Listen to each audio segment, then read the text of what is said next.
Oh, you know what I love? Sports. I love sports. Sports. When it comes to Texas A&M. Where are you getting this information? Let me tell you. Welcome to TexAgs. TexAgs Live. I feel like I should be listening to the theme song from the Jeffersons. You know, we're moving on up. We will develop men, we will graduate players, and we will win championships on the field. The best way for us to win is to do it together. He is a guy that has gotten better and better and better. He's just got that dog in him. This one's special. The 12th man this past week was unbelievable. And this is a real program. It's not fake. This is a real place. And if you want to be really good at football, this is a really good place to be. You know, if I'm betting on anybody, it's the Aggies.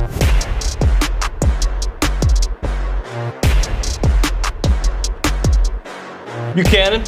Nuño. Happy St. Patrick's Day. Top of the morning to you, laddie.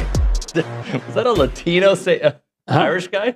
Yeah, it's about as, heritage-wise, Scotch-Irish. But let's face it, with my accent, it's never gonna be accused of somebody from being from Dublin. Well, today is obviously a very St. Patty's Day theme here because even Nick Savage wearing green out there. I got my Brazos Valley MMA shirt on. You've got your nice polo, and Nick's got his duck camp gear, and the whole gang. Carter's got some green on as well. But let's talk about the 4 seed, Denver versus Yale. Texas A&M basketball. By the way, I find the 4 seed, even though I wanted the 3 seed, very much so, found it to be very fair based on how the season ended. Well, yeah, I don't think you can complain. I still thought they might be a 3 seed, but you lose that game. If they're going to dock you a seed line, you just have to. Yeah, you just have to take. You can't complain too much because if you win a game that you should have won, then you don't have anything to complain about. Yeah, look, A&M is in this position because they played poorly down the stretch, and I hope what we saw in the Auburn game is more who they will be in this tournament. Because what I saw in the SEC tournament, only one game, was a team that was outplayed and still had chances to win against Texas. Oh, many chances. Many chances. If you don't get the timeout, Wade Taylor's 3 counts and you win the game. You're up 7. But you still miss free throws late. You had that strange play after the timeout, trying an alley-oop from the sideline, which is a very low percentage play. You still had 7 seconds on the clock. Look, I know it wouldn't work. It never works out this way. Things change. But if you just inbound and use the 7 seconds up, let 7 more seconds on the clock. Texas scored that tying basket with 4 seconds left. Or maybe just keep the ball in your best player's hands and force the action. If he takes a bad shot, he takes a bad shot. If he gets fouled, you go to the line. Or at the very least, you take off, with the way they get offensive rebounds, maybe you get an offensive rebound. The whole alley-oop from the sideline just didn't make sense to me. So every once in a while, I have this like Nostradamus. And by the way, what I'm about to tell you. Nuño Damas? Nuño Damas. A lot of people were predicting this matchup with Yale. But I did tell the group in the back, Kay Naegeli and Nick, I was like, it's going to be Yale. And they're a great 3-point shooting team. This is who's going to be. And it ended up being Yale. There was a lot of projections of them playing Yale. So I had some, insider information, but I did have projections out there to help me get there. This matchup is very trendy, say upset alert, because of what Yale did last year against Auburn, and they've beaten teams before. And they're an Ivy League team that shoots well and doesn't turn the ball over a bunch. So there's reasons for it. I don't care. A&M should win. They should win.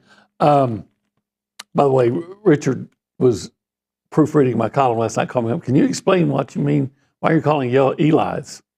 I said, yeah, that's kind of like a secondary nickname, the Eli's. Eli, yeah. But here's the deal: if they Yale has the guy with the Greek name Kula Kadakidis. I don't know how to say it. I have it on my phone. A big time. Yes, Koulidkidas, something like that. I have Pouladikis. Pouladikis, that's it. Yeah. 19 points a game. Yeah, it can really shoot the 3. Learn from your game against Penn State a couple of years ago when you just let the guy stay open and he buried you with threes. Yeah. Put Solomon Washington out on this guy. Now, they're going to do what they always do, but keep this guy from beating you at the three-point line. I'm not worried about Polydikis. Let me tell you why. Okay. And I may be wrong here. A&M typically. It's the secondary guy. It's maybe the third dude. Well, here's the deal, though. Here's what's different. Their tallest guy is 6'7". If your guy can't, if Henry Coleman and Pharrell Payne can't handle this guy, right? Then, and it's a lost cause anyway. So I think you can put more emphasis on stopping on the perimeter. Well, but here's what I worry about on that. If you got a bunch of guys, are Yale guys going to be driving by your? I saw Texas guys were coming up on when the defense was coming up. They were driving by. Yeah. Are Yale guys going to do that? Yeah, we got Yale leaders, maybe. Yeah. Anywho. Yale leaders. Anyway, here's what I worry about: the physicality that A&M has. Yeah. Will it be neutralized if you got Henry and Pharrell having to cover guys around the three-point line?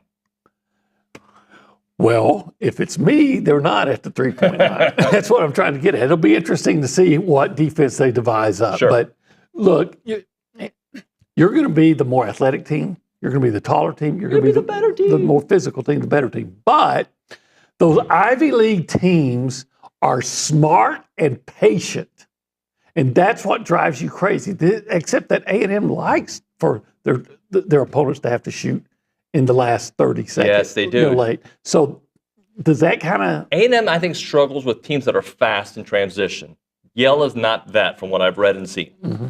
They're a team that's going to use the shot clock. They're going to get their shot. They're going to fake you out. They're going to take their threes. But it's that, to me, what always worries me about A&M giving up threes, it's always on that second or third pass. Mm-hmm. When it starts zigzagging across the court and the double team is coming, the help defense is coming, one guy's left open, they've got like 5-6 guys shooting 38% or better from three-point line. Yeah. To me, what gets me is that, and what I would hope they will not change but alter somewhat, is A&M likes to, force that ball into the corner. Yep. And a lot of times it's a guy on the baseline from one side and he gets it and he gets it back over. Well, A&M always has a guy coming in the lane. He's like the third guy. He may not be in the lane, but close to it. And so when they get the ball in the corner, he's turning and converging. Sure. And I'm saying maybe you're closer. You stay closer to the three-point shooter, right? Yeah. I want Polydikis, or however he says it. If when he gives the ball up, he doesn't get it back. No. But again, A&M's going to play their defense the way it's designed, the way they always play it. They'll do a roll line. You're going to dance with who brung you. Yep. But that's what we're going to be looking for. Well, Obi, later in the show, maybe around 8:35 or so, I'm going to talk to you about one of the questions you had for Buzz Williams about how this era will be judged. We'll get into that a little bit later. But first, let's hear about Yale, the way they shoot threes, what Buzz Williams knows about them. Here's a series of answers that he put together yesterday at the press conference. Yeah, we need to do better than we have at times. You've probably played against every style of team that there is. I don't think that there's been any relief in regards to the caliber of opponent or the location. So it won't be for lack of reps, not just for us, but for any of the 14 teams that are going. And I think if 14 teams from your league, which is a historic accomplishment, I guess that 2011, it was 11 teams from the Big East. So 3 more teams. So I think that speaks to the metrics that the committee looks at. So I think you are prepared as possible going into a tournament. 100%. They are as prepared as possible. How much stock do we put into teams, how they're playing heading into the tournament? And how much do we say, you know what, it's a brand new season, don't even think about it? Because A&M, Auburn as well, certain teams in the SEC that beat up against each other did not play their best basketball the last for Auburn the last 10 days of the season, 2 weeks of the season. For A&M, 5 of 7 they lost? Yeah, I don't put a lot of stock in it. Well, you know what? Here's the deal. For some, it's not a one-size-fits-all thing. For some teams, it is an indication. For others, it doesn't matter. It kind of depends on what your mindset was. Again, how upset was Auburn that they didn't get into the tournament?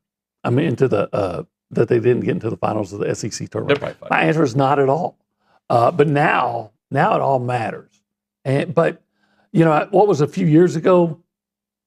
Connecticut was not playing well. Then they won their tournament, and just to get in, and they won the national championship. So it's different for different teams. For A&M, I don't necessarily think they played that bad against Texas. Again, they could have won the game, should have won the game, but they were playing an opponent that was desperate. That's not an excuse. Again, should have won the game, but regardless, I don't think it matters. I remember feeling like the Aggies were playing really good basketball before Penn State. It's a new season.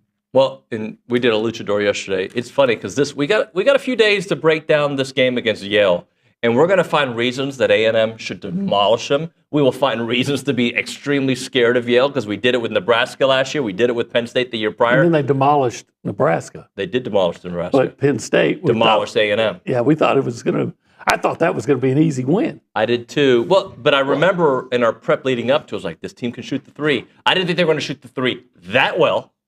They shot the three extremely well. And if you remember, I always bring this up, sorry, they abandoned what was working against Penn State, which was they were going to the paint quite a bit to former player Julius Marble. He was pretty good in that game to start off. A&M got into a little bit of a rhythm and a lead. Then they fell behind, and then the threes, and then A&M tried to counter with threes. Right. Don't counter with threes. Yeah, I thought that whole year what they had done to be successful, looking back, was drive to the basket for layups and fouls. Yep. And they started trying to shoot threes with Penn State, and it wasn't going to happen. Yeah, and this year, I think they fall into that kind of recipe, not the drive and shooting too many threes sometimes, but not as much recently. Right. Yeah, not as much recently. And they shoot them better. They don't shoot them great, but they shoot them better, I think, than they did that year. Hey, this is TexAgs Live, presented by David Gardner's Jewelers, Rollo Insurance Studio, the Go Hour, presented by The Warehouse at CC Creations. David Nuño, Olin Buchanan here, and currently we're in a great area, OB. Yeah, we're in the cool zone. The holistic planning.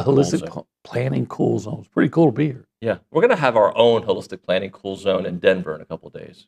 It might be a cold zone. It's supposed to be 27 degrees. Yeah, I heard it's going to be chilly. Yeah. So. By the way, what do they do? Oh, they do all kinds of cool stuff at Holistic Planning.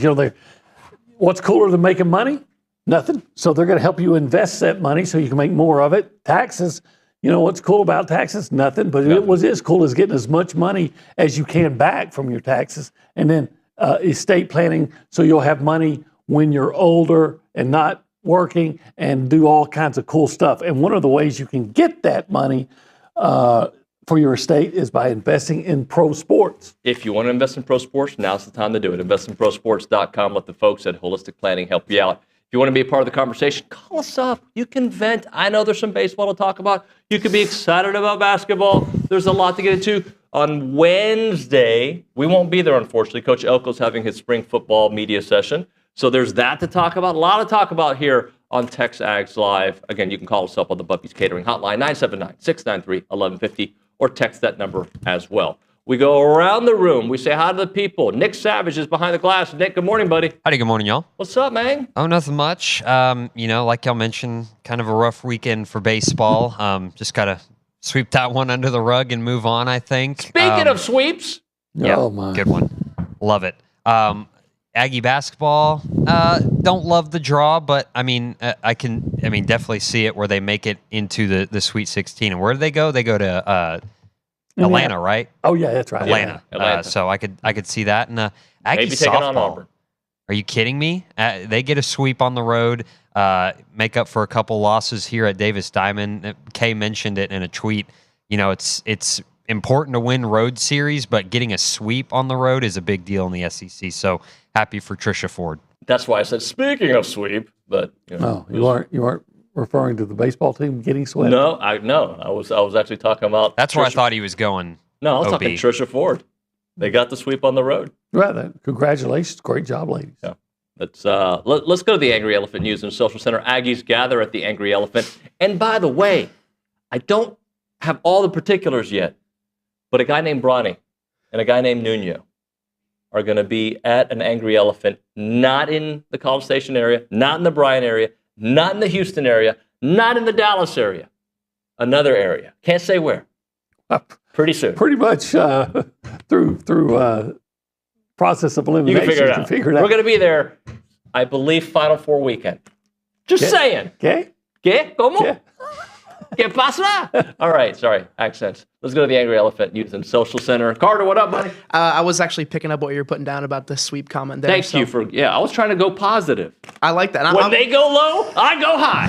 And I'm going to go positive here, too. We'll talk about softball a little bit first.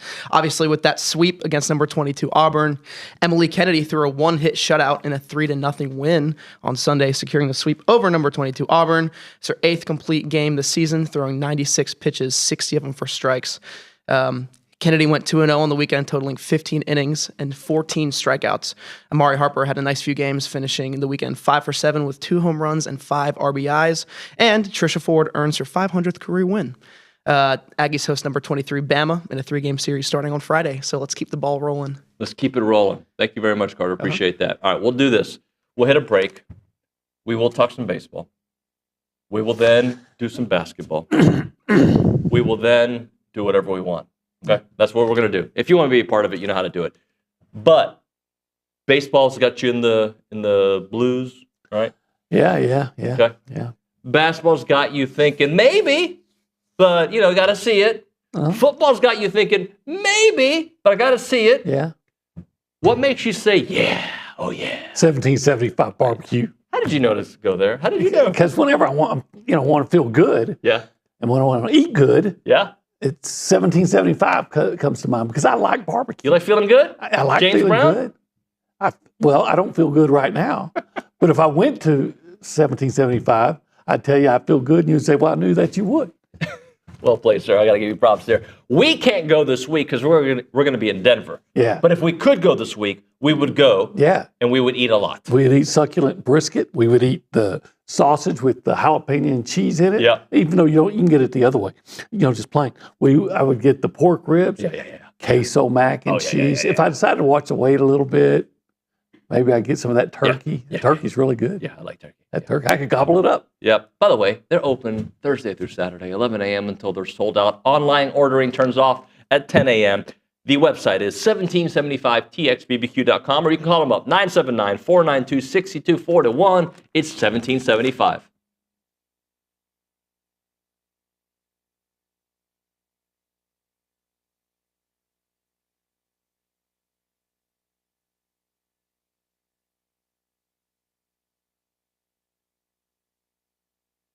What's up, TexAgs? This commercial break is brought to you by my good friends over at Aggieland Chevrolet, the official automotive sponsor of TexAgs.com and me, Billy Liucci. Greg Gunn is the proud owner of Aggieland Chevrolet and invites you to visit the dealership to experience true Aggie hospitality. From their friendly staff to the experienced service team, Aggieland Chevrolet is TexAgs approved. Check out the dealership off of Highway 6 in Bryan or go to AggielandChevrolet.com and tell them Billy Liucci sent you by.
And we are back here on TexAgs Live, presented by David Gardner's Jewelers, Rollo Insurance Studio. The Go Hour, presented by the Warehouse at CC Creations. Nick, would you mind telling the audience what you just told us as we came back from break? Yeah, D1 Baseball just put out their latest poll, and Aggie Baseball officially drops completely out of the top 25. It's amazing that a team with that much starting pitching, that high quality of starting pitching, is struggling to the extent that A&M is. If you think about the emotional roller coaster that it has been to be an Aggie baseball fan, from do you really have to specify baseball? Well, this is true. You're exactly right. Look, and there's a lot of folks on our boards that I feel it. Like I feel it the same way they do. But if you go back to what we thought when Braden Montgomery went down, and then the hope that they all gave us in that amazing run, and being an out away, to losing your coach, to finding out that all these players wanted to come back and play for one man, and that man getting the job, and just being a cool dude. In my short time of knowing Coach Earley, I like the guy a lot. And then thinking Omaha or bust with this roster. To all right, we just got to get right when SEC play starts. And seeing what has happened in SEC play, just one series, but regardless, the optimism is hard to think that they can turn it around based on this much sample size. That being said, OB, while I may not be optimistic, I do believe in a lot of those guys across the street. Well, as long as they have the starting pitchers they have, they're going to be in every game. Yep. What really concerns me was like that game yesterday. I looked at Alabama when they played 3-game series against nobodies, and they'd struggle pitching wise in the third game. So I saw with Patton again, you get shut out.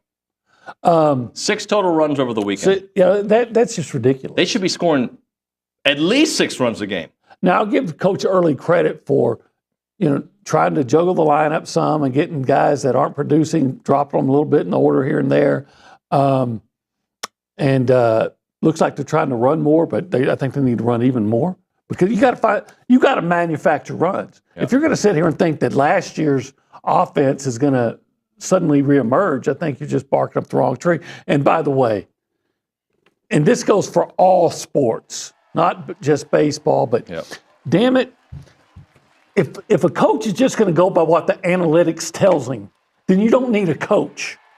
Because then all you need is a chart, and anybody say, okay, this is what we do now. As a coach, you've got to be able to get a feel of what's going on in the game. And if you've got a guy not just getting guys, the opponent out, but doing it and looking like he's dominant and I'm talking about Saturday night, you don't take him out.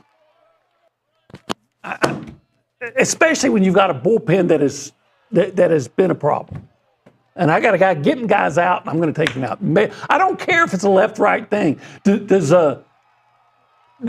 your left-handed pitcher get guys, right-handed hitters out? Your starting pitcher? He did. I've never been in a position where analytics helps me decide what goes on a show or whatever for my role.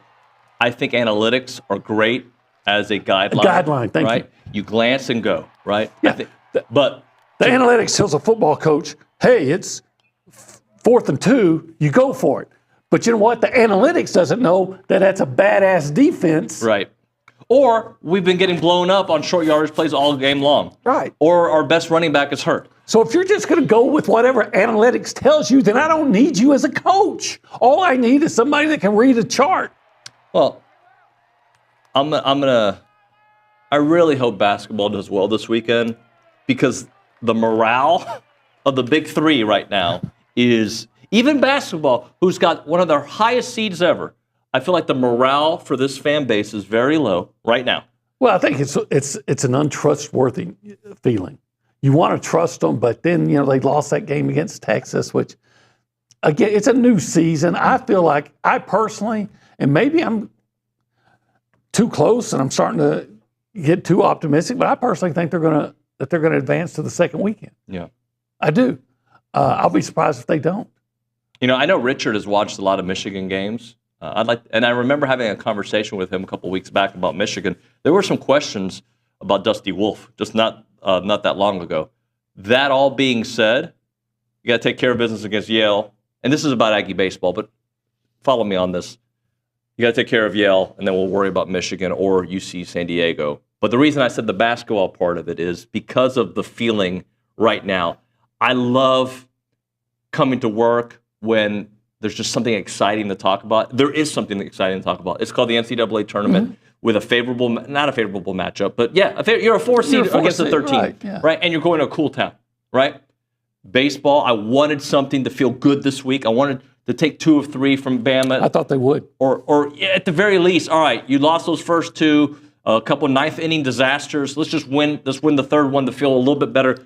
Didn't get any of that.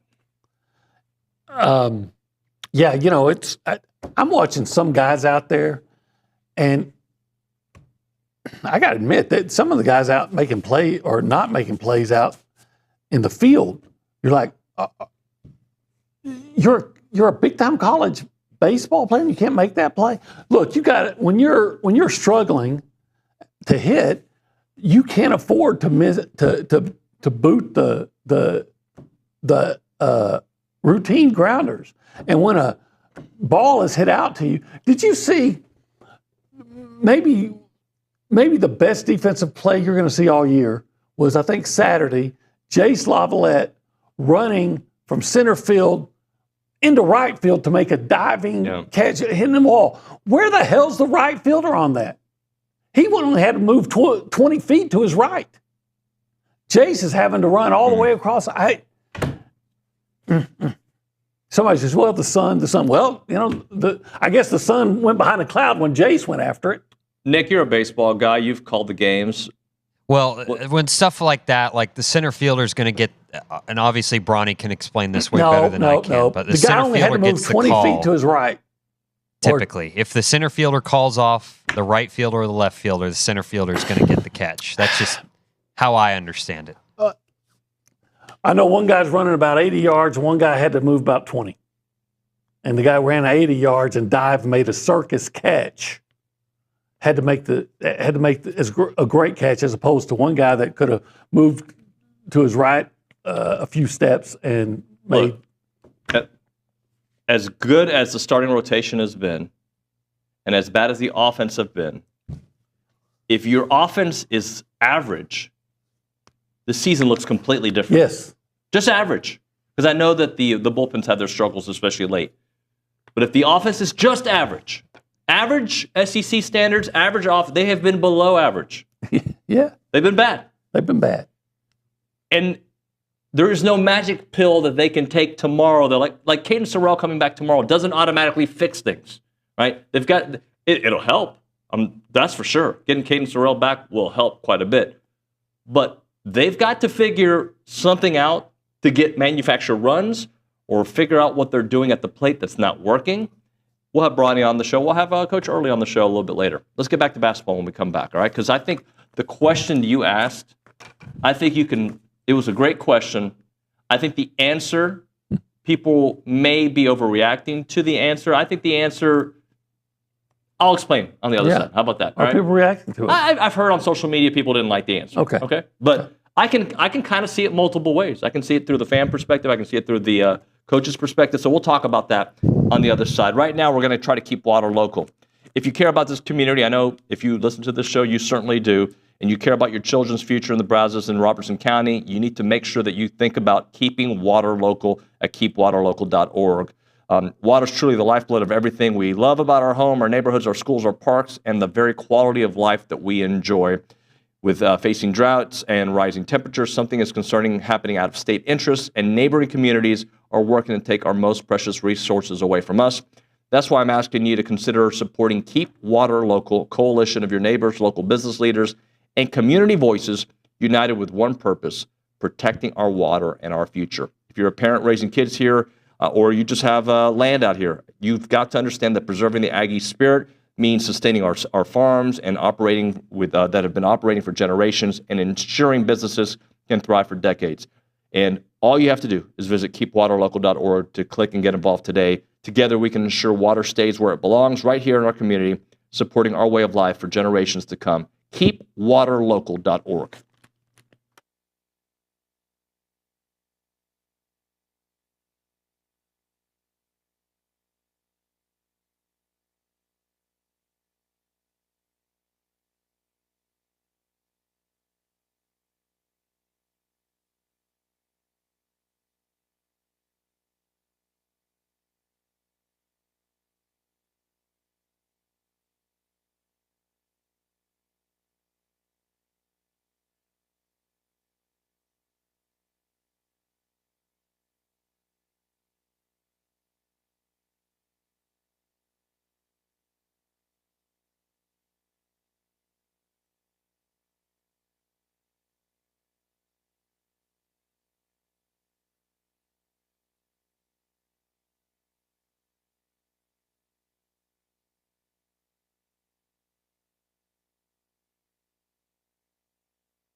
I didn't know you were a big weekend fan.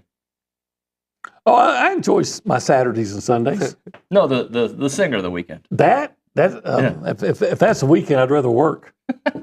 TexAgs Live, presented by David Gardner Jewelers, Rollo Insurance Studio. Luke Evangelist in the studio. He's going to be coming with us to the NCAA Tournament in Denver. Luke, welcome, sir.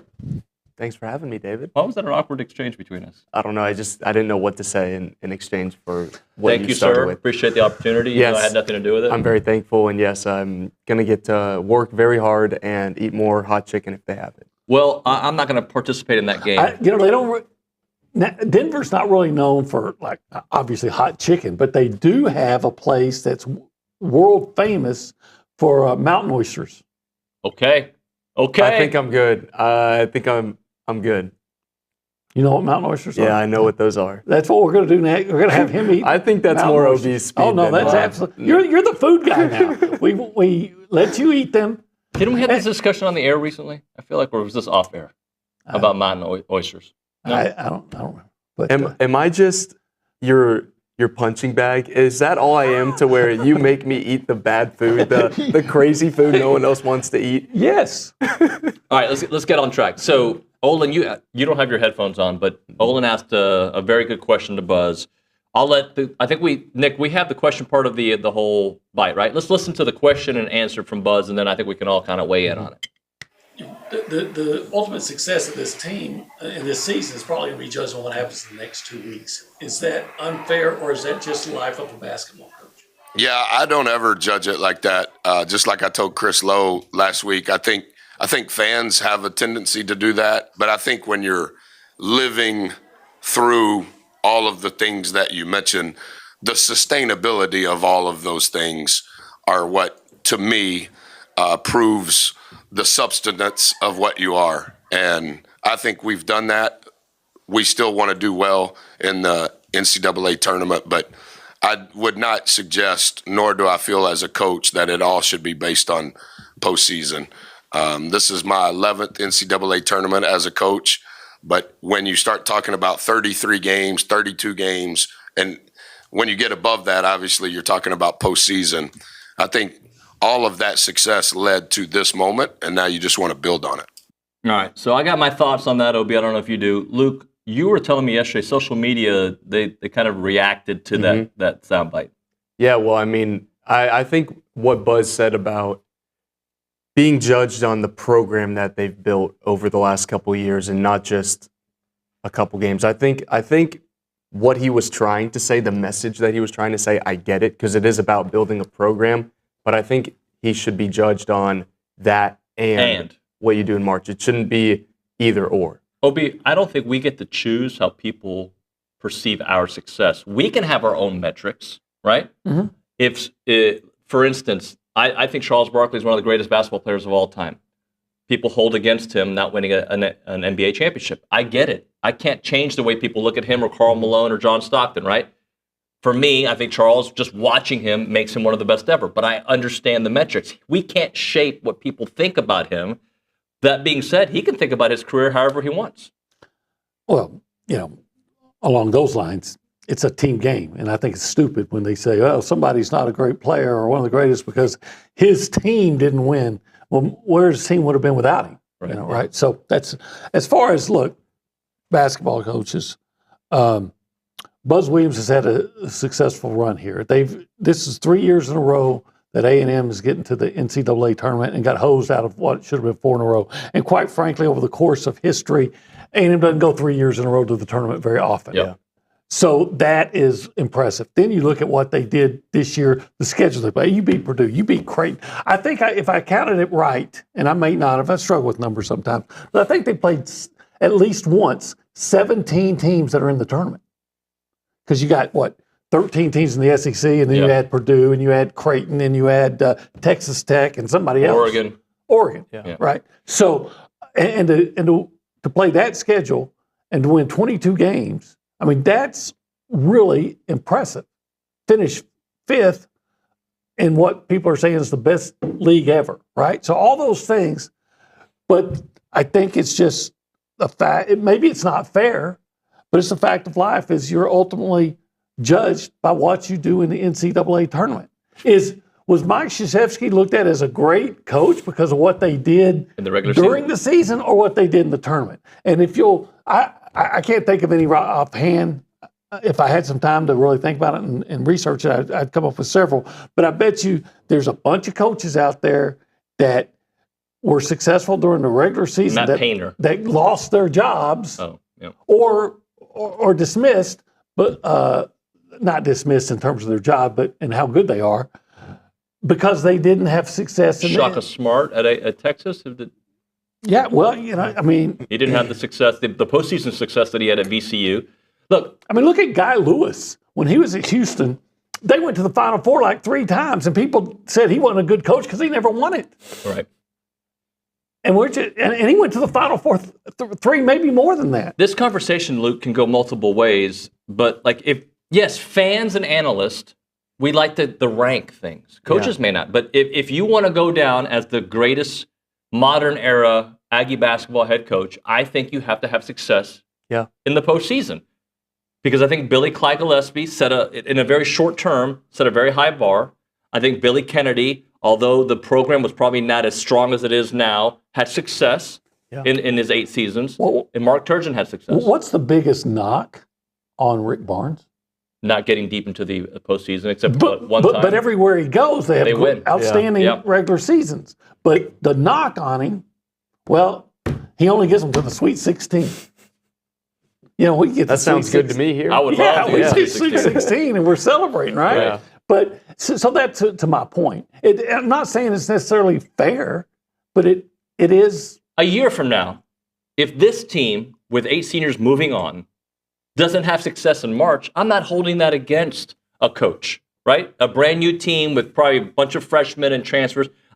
This team was built, I felt, for success in March. Yeah. This particular group that he's had together for 4 years. So fairly or unfairly, I will look at his time at A&M in a very positive way if we get to the Sweet 16, and maybe not as positive. I think he's been fantastic. Buzz has been fantastic, regardless of what happens against Yale.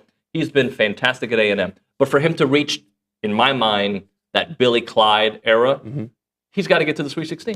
Yeah, I mean, the regular season success is great. You look at the 15-3 year a couple of years ago, nobody talks about that because all anyone talks about... Tied for first place, right? Yeah, I mean... They didn't get it. They didn't get it. Alabama had a game on them, but all anyone talks about from that year is Penn State, because you can have great regular season success, you can make a run in the SEC tournament, but at the end of the day, you lost your first round game in March Madness, and that's really all anyone is ever going to remember from that year. And it's a shame because it was such a great team with guys like Dexter Dennis who deserved better, Boots Radford deserved better. They deserved a better seed than they got, and then they got punished by playing a hot Penn State team and they didn't adjust. So it's a shame that when you look at the guys that are going to be here, if they were to lose early, you look very differently on Wade Taylor's career, on Henry Coleman's career, on Anderson Garcia's career. And I think they deserve to be celebrated for what they've done. But ultimately, we can't control the perception of what people think about A&M basketball.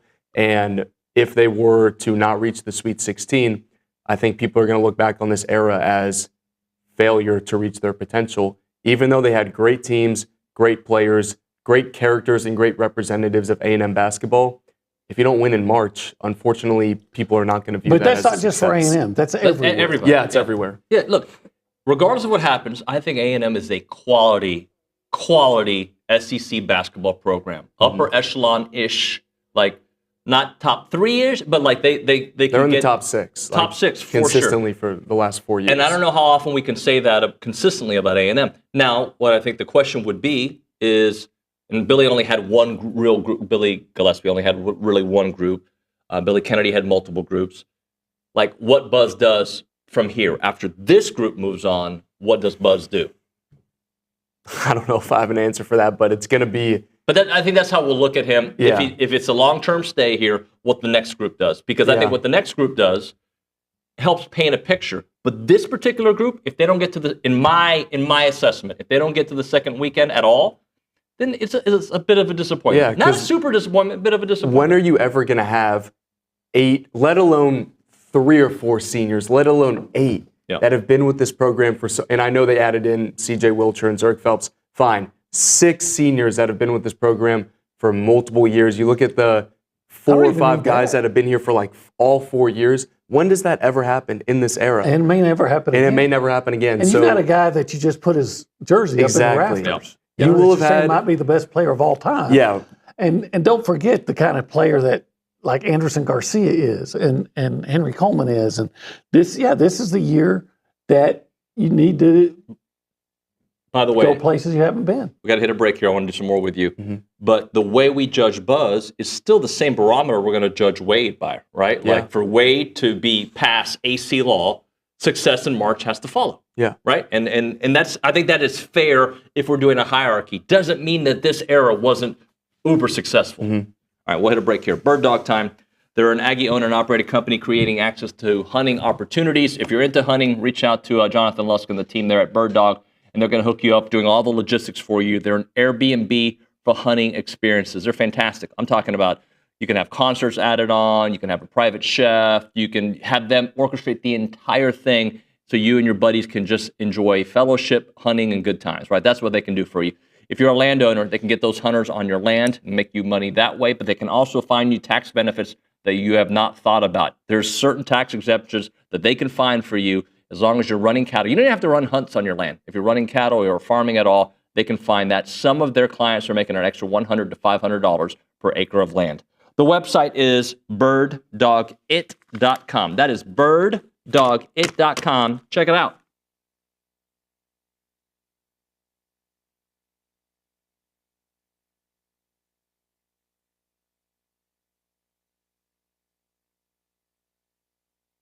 Let's talk a little Snaps clothing. David Nuño here, and I love wearing Snaps clothing everywhere. I've got the flannel on right now. You've seen me in the Tailgater collection with the A&M gear. It is fantastic. If you see me around town with my sons, Christian and Cruz, they've got a bunch of Snaps gear. When they have big games for Consol, they wear nice clothes, so they wear their Snap stuff. And I'm telling you, with baseball season here, let's all kind of go looking stylish and fit to the games there at Olson wearing the Snaps clothing. As a reminder, they are the only official licensed Texas A&M Pearl Snaps maker out there. Their Tailgater collection is built for game day with breathable, moisture-wicking fabrics to keep you comfortable while you rep your Aggies in style. Now, whether you're watching the game from home or maybe you're in attendance, you're tailgating, whatever it may be, you got to make sure you head to snapsclothing.com to see everything they have to offer. It is fashionable, it is awesome, and you're going to love it.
And we're back.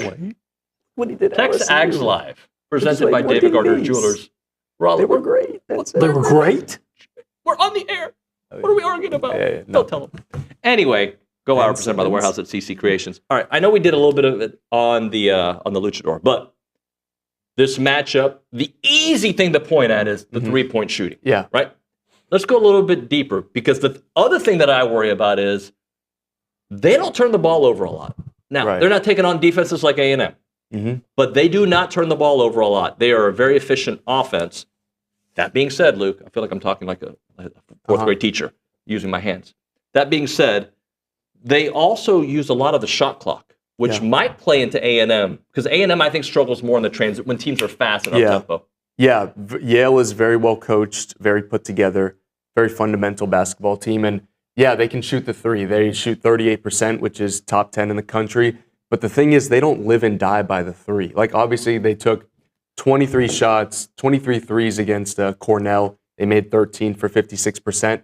That's not usually their winning formula. It's actually the thing, and it's kind of like A&M. When A&M's taking a lot of threes and they're making them, that's great. Like, keep doing that. But where Yale gets into problems is when they're taking a bunch of threes like they did against Purdue, which is kind of the only matchup I've been able to, like, dissect, because Ivy League competition is obviously different than playing Texas A&M, and Purdue is the only at-large team they played, but they turned the ball over double-digit times. They only made about 60% of their free throws, and I want to say they shot like 26% from three.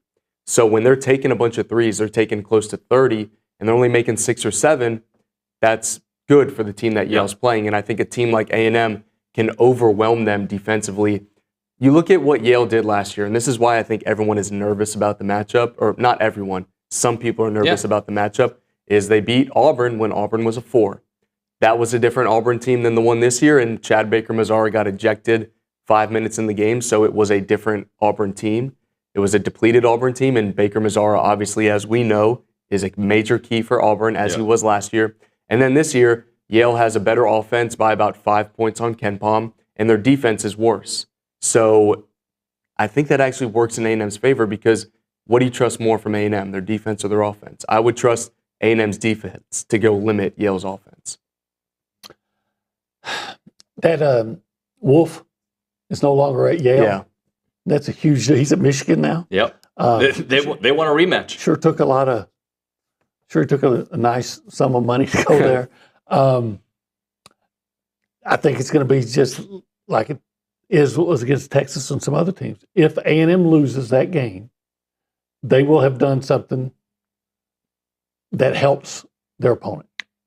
Guys, what do you think about one day a week we do a positive day? Like, if you text the show, or if we bring up a topic, just one day a week, it is a happy day. We listen to OB's favorite singer, Pharrell, and play the happy song, like, you know. Pharrell Payne sings? Yeah, he's great. He's really good.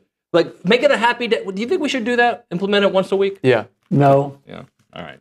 I tried. Thanks, guys. When we come back on TexAgs Live, Michael Earley, Ryan Brauninger, happy thoughts here on TexAgs.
Hi, we're back here on TexAgs Live. We're presented by David Gardner's Jewelers. We are in the Rollo Insurance Studio. Ryan Brauninger is in studio with us here as we talk a little Aggie baseball, and it's time for our weekly conversation with Michael Earley, and this is brought to you by Duck Camp. Duck Camp knows that the best moments happen out there, on the boat, casting a line, or hauling in the catch of the day. Be sure to check out Duck Camp's new spring hats, like the fan favorite crawfish hat and the redfish hat at duckcamp.com. With that, we go to the Buppies Catering Hotline, and we are joined by Michael Earley. Coach Earley, good morning, sir.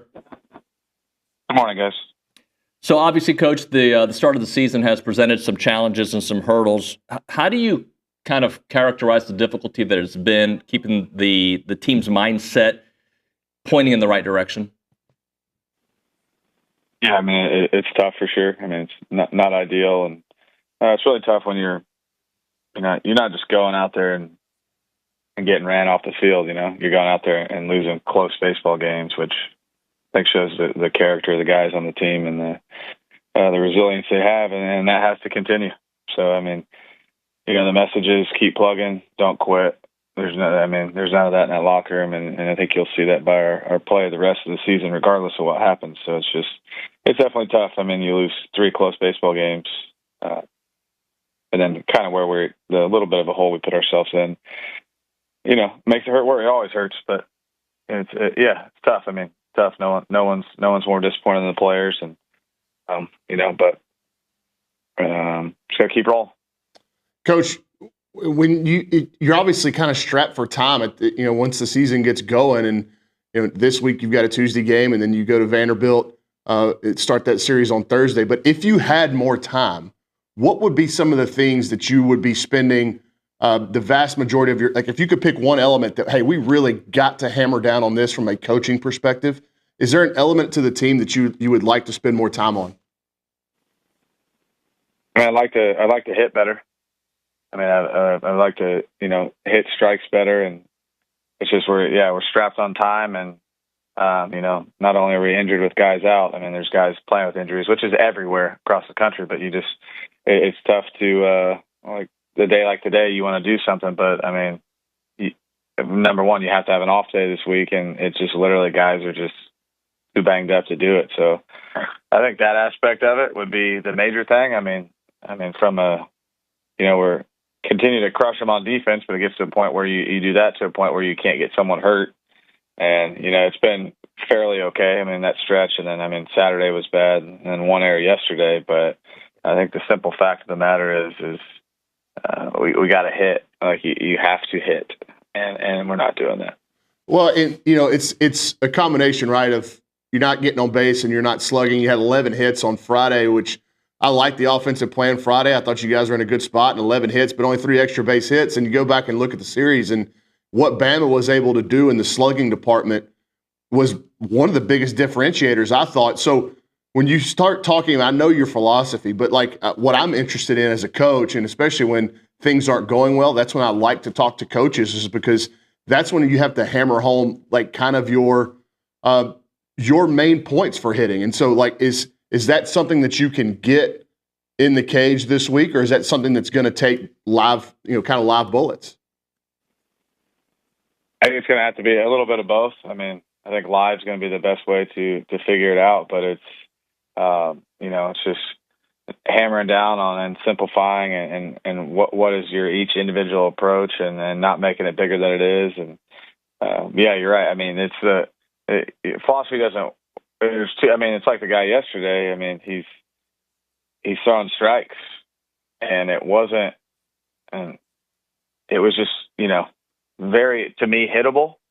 Not only what my eye told me, but what metrically what it says, and I think it's just going to be trying to get guys to be super simple, like stay on fastballs, hit them in the opposite field gap, adjust off speed, which is always the message, but just continue to hammer down on it. I mean, I think that's the biggest thing. I mean, you got to hit strikes. If you're taking balls, but we're getting strikes thrown at us, and we're not doing anything with them. So it's tricky just with I think where we're at health wise, but at the same time, there'll be guys in there today doing stuff on their own, but we'll get out there early on Tuesday before the game and make some adjustments that are necessary. I got a page full of notes here from my assistant coaches, and just plugging through video last night and trying to find something to give each individual guy that might need it. Yeah, and you talked about before the season having hundreds of lineups made on your notes app. How many of them had 3 true freshmen starting in the first series of SEC play? I don't think one had any of them starting, but they're doing a good job. I mean, Keel can't complain about what that guy's doing, and he would have found his way in there one way or another. And I thought Sam looked pretty good yesterday, and Sawyer's kind of finding his way. Shows signs of his potential, and shows signs of being a freshman too. But yeah, I mean, it is what it is. It's tough in this league for freshmen, but I think those guys will continue to develop and grow. And the reality is we're going to need them to. Coach Earley, we're going to need them to continue to. Yeah. My bad. I didn't mean to cut you off. Just a crazy stat that I found: 6 earned runs this weekend from the starting pitching. 6 scored runs over the weekend. How is your rotation, or how are your starters kind of taking in everything that's happening, knowing that one day they know the offense will carry them to a victory? I think, those guys continue to go about their business and continue to, do what they're supposed to do. And I don't expect anything less from them. That's just, the kind of people and character they are. And you mix that with they're super talented. So they've done an excellent job of giving us a chance to win. And at some point, we're going to have to help them out. So, I expect them to continue on, and I also expect us to start hitting, and then just kind of be a perfect combination. Coach, take me through some of these the late game scenarios on Friday and Saturday. I know you explained them in the post game with you're playing matchups and you're playing the numbers and you have everything kind of available to you. But I think Saturday may have, and it's a kind of a weird way to look at it, validated Friday, where you said you wanted to keep Hodo in the yard, and so you went to the lefty, and Caden Wilson gets him. The difference was on Saturday you didn't have a left-hander to go get. Just kind of take me through those discussions in the dugout with you and JK, and it's easy to look at and really critique in hindsight, but where are you at on those coming off the weekend?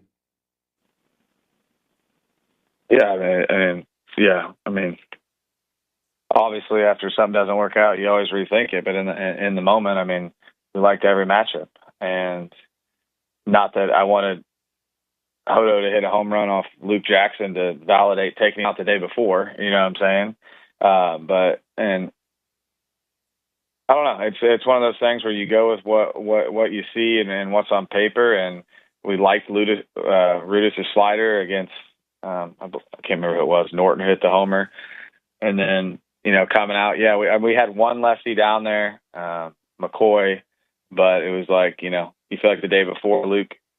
Luke was rolling a little bit. He looked good again. All right, let's let Luke get this guy, and the guy hit 95 out of the park. So I thought the matchups on paper and what you saw felt right, looked right. It's just it didn't turn out that way. But at the same time, Brad Rudis is a really good pitcher, and he's been great this year. And he just left a slider up, and then a changeup, and they just put good swings on it. And then, obviously, if you have Josh Stewart back there, he's going to make a big difference in some of the decisions you're making. Can you have any update on Stewie? I know that he threw off the mound over the weekend and was going to see how that felt. Yeah, I don't think it went great. It wasn't terrible, but it's just we're not. He won't. As far as I know, you won't see him this weekend either. So dealing with that and trying to get into a spot where he's comfortable to pitch. So week to week, still with him, and then Sorrell, same thing. He's a doctor tomorrow, but I don't expect to see him this weekend either. And then when you are going through a game like yesterday, and it feels like maybe some pressing going on, and especially when you look at guys like taking heaters in good spots, is that something that you can address in game? Like, hey, we gotta. We can't be taking these 3-1 heaters when the guy's hammering us with sliders. When we get to counts for heaters, we got to move at them. Yeah, I don't really have an answer for it. I'm not sure why. I'm not up there, so I don't know what they're seeing or what it looks like. But all I know is I have the numbers during the game, and just constantly preaching to to do that. It's just another thing to address along with many others. But at the same time, I mean, we won't stop doing it. So you got to be aggressive and not play not to chase. You got to be aggressive to hammer balls in the zone, and we didn't do that. And then on Saturday, you got a situation 1st and 3rd with Galloway at the plate. Couple of tough strike calls on him, but he got into a hole. But at any point in that at bat, would you think about maybe safety squeezing to try to bring a lead into the 8th and 9th inning? Yeah, I thought about it. There's one out, right? When he hit to the double play. Yeah. I thought about it, but I like the matchup. Yeah, I definitely thought about it and kicked myself after, but sinker guy with change. Jacob's, done a good job of hitting fly balls to right field off those guys this year, and I did think about it, and looking back, I wish I would have done it, but one of the things where you like the matchup and it didn't work out.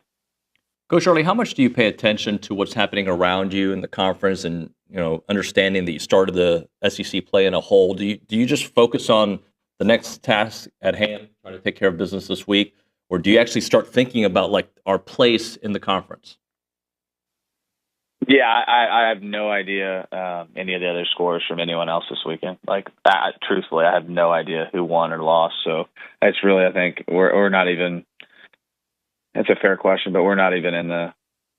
I don't even know what word to use, but shouldn't even be thinking about anyone else. But what we're doing and how we're taking care of business, because maybe we get to a point, or we will get to a point where we're looking and seeing where our spot is in the conference and what other people are doing. But right now, my sole focus is just kind of on what's going on here. Coach, how much mental work is done in spots like this? Obviously, some physical changes are needed, or physical improvements, I should say, not changes. Physical improvements are needed. But to me, the biggest thing you're going to fight now is just kind of mentality in the clubhouse and the dugout. As you go forward and try to navigate this, how much are you going to lean on some of these older guys to keep morale up, for lack of a better term? Yeah, a lot. Them and the coaches, myself. It's just it's all a collective effort, and it won't stop. I mean, you won't see a dip in how we go about our business or how we play. I can promise you that. I mean, which in the end that wins you nothing. But those guys care, and they're going to continue to play hard, and you're going to need the older guys to kind of help some guys along and also help themselves along. So, yeah, I think that's a positive of what we have on the roster. Some older guys with experience, have some leadership capabilities, and they'll be big for us moving forward. Coach Earley, we appreciate your time, sir. Thank you. Thanks, guys.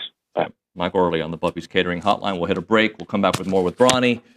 Right now, though, the difference is real. Rollo Insurance is an independent insurance company built around educating you on exactly what you're paying for. They do the shopping for you so that you can accomplish all of your insurance goals. They've got 60 offices in the great state of Texas, but you can find their offices all over the place. New Mexico, Oklahoma, you name it. There are many, many places, but their headquarters is in College Station right here on Highway 6. That's why you see Jackson and Jason and Keith and Morgan and the whole gang all around town. Sporting events, grocery stores, the parks, you name it, you'll see them. And what's different about Rollo Insurance is you're going to have your personal agent's cell phone number, which maybe you can have it at other places, but you can call them anytime because they really want to take care of you. Stranded on the side of the road, help you figure out what the next situation is. You have kids that are about to start driving. Let Rollo Insurance take care of you. The website is rolloinsurance.com/TexAgs, rolloinsurance.com/TexAgs, 888-44-ROLLO. That's 888-44-ROLLO. It's Rollo Insurance.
As a reminder, the final segment of the program is brought to you by Double Dave's. That's at 10:50. But right now, caller number 12, 979-693-1150. We're going to hook you up with your choice of a dozen pepperoni rolls or a large one-topping pizza from Double Dave's. They've been serving Aggieland since 1984 with your favorite pizza and, of course, world-famous pepperoni rolls. Reliable in-house delivery, bringing piping hot goodness straight to your door. Just click on doubledaves.com, and your favorites are on their way. David Nuño, Ryan Brauninger here. A little more baseball.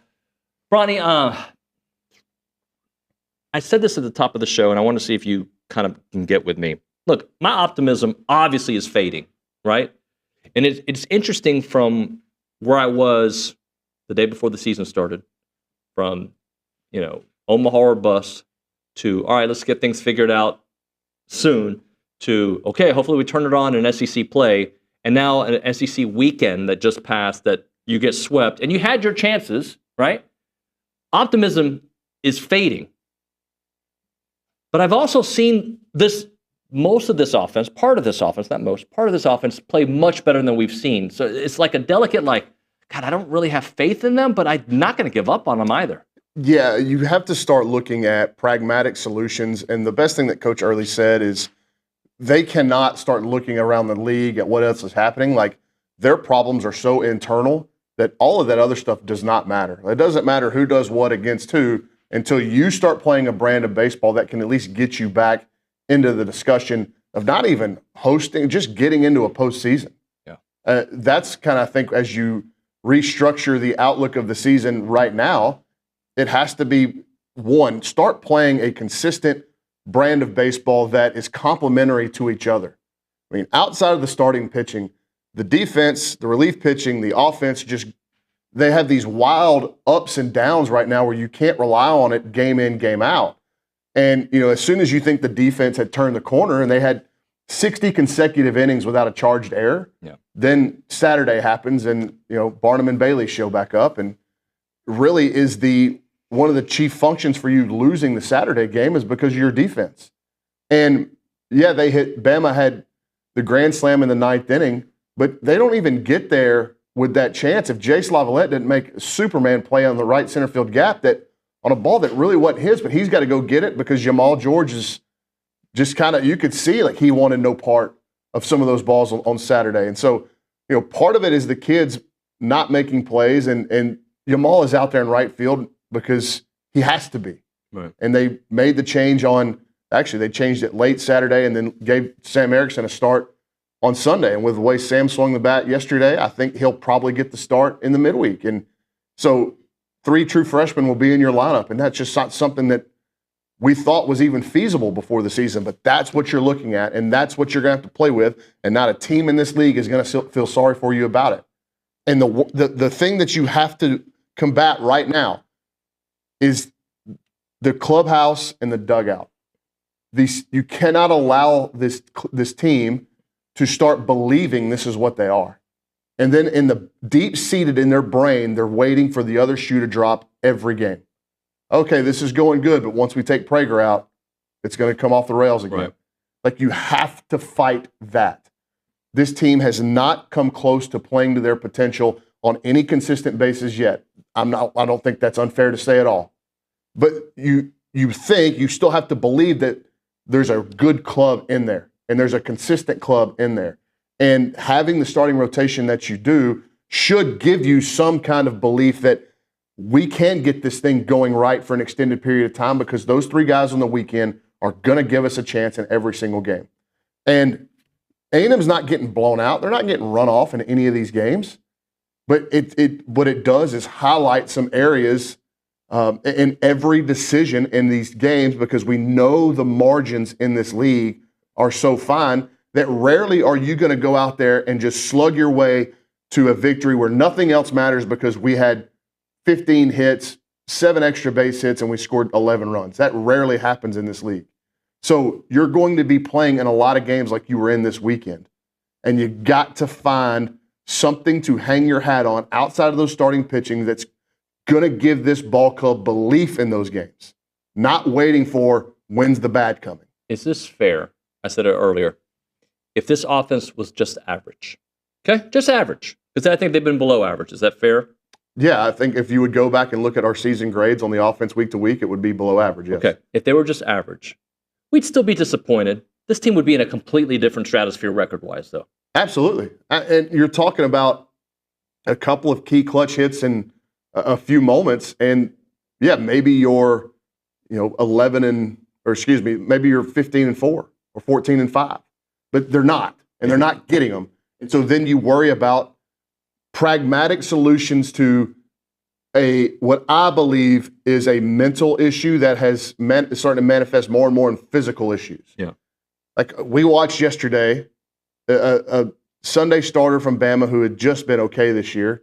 And like Coach Earley said, the metrics of the stuff, when you looked at it on TrackMan, was like, okay, it's good. It's SEC, but it's not like Riley Quick, who they saw on Saturday, who was, triple digits in most of his fastballs, big time breaking ball. I talked to a pro scout that's like, oh yeah, he's gone up our board to a day one selection in this coming draft. But you watched A&M yesterday get into like my favorite count where I think you can be really aggressive and like really let it eat is 3-1. Mm-hmm. A&M got into a bunch of 3-1 counts and took fastballs. And like, that's just when I see a kid and consecutive kids doing stuff like that, I'm like, there's something going on in their brain. Yeah. They're stuck in between. They're not on a fastball. They're worried about the slider because they've gotten hammered with sliders from Alcock the entire afternoon. And it was like that. It just creeps into the back of your brain where you're not sure of what's about to happen. And there's doubt. And doubt in baseball creates physical issues and does not put you in, like, this game's really, really hard. Like, even if you're locked in and going good, baseball's really, really hard. So when you start adding in self-doubt in your plan and approach to the already complex nature of the game, you are putting yourself way behind the eight ball. And there's a lot of guys yesterday that I saw in the lineup. Wyatt Hensler took 3 fastballs and struck out on 3 straight heaters and didn't swing. Like, that's not normal out of that kid. So there's something that they're really fighting mentally that is a massive hurdle. And it's concerning, definitely concerning. They've got to start getting over that hump very soon. And it's getting late early, as they say. So a couple weeks ago, and I'm not trying to compare A&M to Ole Miss when they were not very good and they turned it on. I'm not saying that. I am saying, though, are there examples of a team that this late, like, figured it out to some extent? Now, this is a dramatic fall from grace, right, from 1 to where they are now. But at least to be a baseball team that, like, okay, like, are there examples of a team not necessarily getting all the way to Omaha, but turning their season around at this point to be like, all right, they're pretty good now? Yeah, I mean, you could say Florida last year was another one. Okay. And they had some star power at the top of their, with Caglione and some of those guys that were key contributors, like especially at the plate. Their pitching was young, real young last year, and so they took a bunch of lumps early. And then as those guys got more and more seasoned, they started playing better toward the back half of the year and were one of the last teams in and obviously made it to the national semifinal. But here's the thing, like, you can't, those are hopeful examples that you're looking towards. This team has got to figure out what it is. Mm-hmm. I think they're trying. I think these kids are trying to find some identity. They did the shaved heads. I see people making comments about, like, kind of being lifeless or lethargic in the dugout. I do not see that at all. I see the team up on the top step. I see them trying to be engaged pitch to pitch. I haven't seen any give up in terms of publicly give up. Now, we don't know what's going on in the locker room in the clubhouse where, last year, if you think about that team, how often they talked about how much fun they had being around each other. I don't know if it's the same or different. I'm sure it's different. Every team is different year to year. There's not going to be, you cannot replicate the 2024 identity on the 2025. And you also have a head coach that's trying to find his identity. Yep. And all of these coaches outside of Caleb Longley are in new roles from what they were in last year. Caleb Longley was the hitting guy and recruiting coordinator at Texas. He's the hitting guy and recruiting coordinator here at Texas A&M. Everybody else is in a new role. And so there's a coaching staff identity that I think you have to keep working on and you have to keep working through. And again, it's easy when you're winning. Yep. It's easy. It's really hard right now. And that's what I love about the challenge of coaching is baseball is so much fun when your guys are playing well And you can kind of show up to the ballpark and not worry about anything. But when it's going bad and they're mentally struggling to form an identity, they're mentally struggling to be consistent with their approach, all the stuff that you've preached and practiced in meetings is not taking hold because of that doubt we talked about. That is where the beauty of coaching lies for me, is being able to find the right message, say the right words, press the right buttons to get your guys going. And it might be something as simple as Coach Earley needs to get tossed in a game. Yeah. And just, it could be that, or it could not be that. You have to keep looking for answers, right? Yeah. And you can't look for answers outside of your personality. You can't look for answers outside of your approach. All of the stuff that you believe in, your core values in your day-to-day operations, they cannot change. Like, there's a difference between a standard and a goal, right? Yep. Goals can change. And I think you can alter your goals right now within the season. Hey, this isn't going how we thought. Whatever our season-long goals are, they need to be altered. Standards cannot be altered. And if a standard is not met, the only way that you know it's a standard is because it's punished. So you have to hold to the standards of your program day to day. Maybe you change the goal, and maybe you change the language when you're talking about the goals, but you have to maintain your standards, your ethos, whatever you believe is winning baseball for Texas A&M as a program, not for this team, but these are going to be checkpoints that year in, year out, this program believes in. You have to stick to them. All right, one final thing for you. I am not judging. I'm just making an observation, or I find it interesting. Carter at the Angry Elephant Youth and Social Center. The first hour of the show, we spoke basketball for 3 of the 4 segments. Mm-hmm. But what was the text ratio, basically, from baseball to basketball? It was pretty significantly baseball comments in these threads. A lot of negativity there. And I think, and again, I'm really not judging. I think it's interesting because you have a team that is going to the NCAA tournament as a 4 seed, one of the highest they've ever been. And I understand why some people are a little bit like, I don't know if I believe in this team right now the way they're playing. But the topic has been mostly baseball, even though the topic in the first hour was mostly basketball. And I think it goes back to just A&M over the last couple of years. We have this belief, the 22 recruiting class, the chances to get to the SEC championship game this year, baseball. The stings, the misery loves company, and the stings are more of a talking point, unfortunately. Than people were very emotionally tied to this baseball season for a lot of reasons. Obviously, coming off of a national finals appearance and then the coaching change. Yep. And you go back to those fall exhibitions and Coach Earley's reception that he got from the fan base and how he fought to stick around, and everybody was kind of jumping on his back and raring to go. And so people were really emotionally tied to this baseball season, and it hasn't gone the way any of us thought it would go, not just us here at TexAgs, but the national media as well.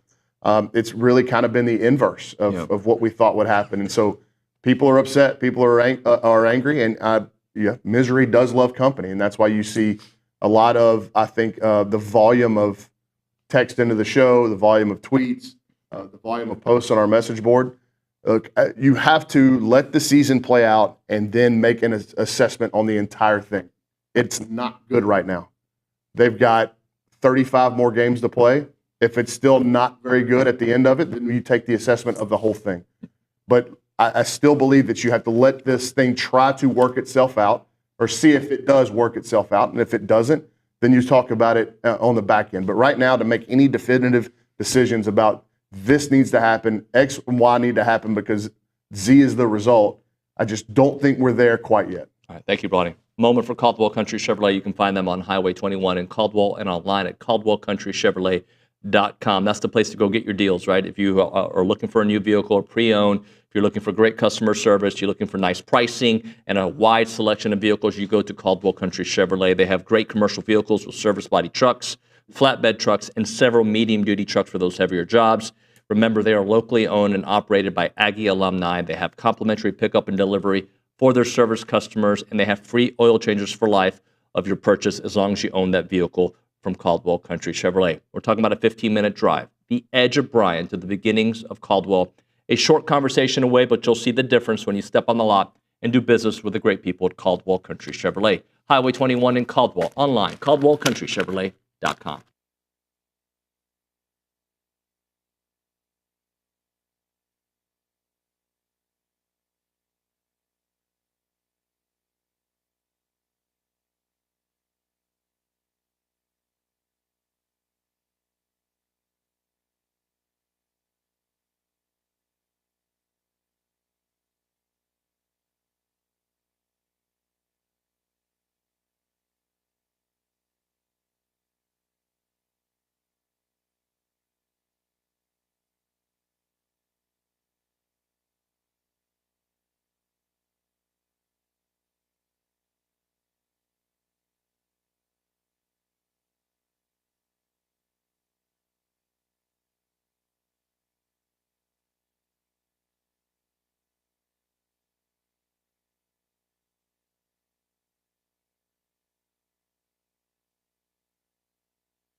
All right, we're back. TexAgs Live, presented by David Gardner Jewelers, Rollo Insurance Studio. We go to the Buppy's Catering Hotline. Tom Hart from the SEC Network and ESPN joining us here on the program. Tom, good morning, buddy. Good morning. I'm just studying my brackets, and I have no idea what's going on. I don't either, but I know I was told all year long. I was told you could get 12, 13 teams in the NCAA tournament. They freaking got 14, man. Yeah. Yeah. It's pretty amazing. But if you look at, if you divide it up into like quadrants, the start to the league was great. The second part of it was fantastic. You know, obviously going 14-2 against the ACC. And the only question mark to me was both the top and bottom end. Right? I thought the middle had kind of solidified. It is what it is. And I think all of those teams, by the way, in the middle are very dangerous and have an opportunity to go deep in the tournament. But could Texas win enough late to get in? Georgia, the last 2 weeks, turned it up. And I was really impressed with some of the wins they put together towards the tail end. And I think the overtime win in Nashville is what sealed it for the Longhorns. I did not think they were going to get in until Nashville happened. I thought they were going to be the team on the outside. I thought Oklahoma, Oklahoma, Arkansas, Georgia, and Texas did just enough at the very end, but it was also a sign of I guess it's always a weak bubble. You're a bubble team for a reason, but you have to look at it in totality, the competition they had for those final spots. I think the committee made all the right decisions with those 14. A&M a 4 seed. Look, I think it's fair. I wanted that 3 seed. They were very close to getting that 3 seed. They were the next one up. But the way they kind of got punched in the mouth towards the end of SEC play hurt them. That being said, I don't hate their matchups. Yale, I know, hits threes, and A&M is vulnerable against the 3, but A&M's a physical team. And if they take on UC San Diego or Michigan, I like A&M's chances. What do you think about their side of the bracket? Yeah, I think there are a couple teams in that quadrant, not just the focus on that portion of the bracket that were probably underseeded. I think Michigan is a little bit underseeded. I thought they deserved to be a little bit higher based on their run in Indianapolis and over the course of the entire season. Dusty May's an incredible coach. They've got good size inside with Vlad Golden, a guy he brought with them from Florida Atlantic. But the first thing that I thought of with James Jones and his Yale team is, like, not only did they beat Auburn last year, but the same guy who went for like 28 against Auburn is back. Like, they've got some scores. Now, there's a lot of ways to look at why Auburn fell to take it out of Yale's hands. They'd had, a Sunday finish in Nashville. They had to get on a plane, fly all the way to Spokane.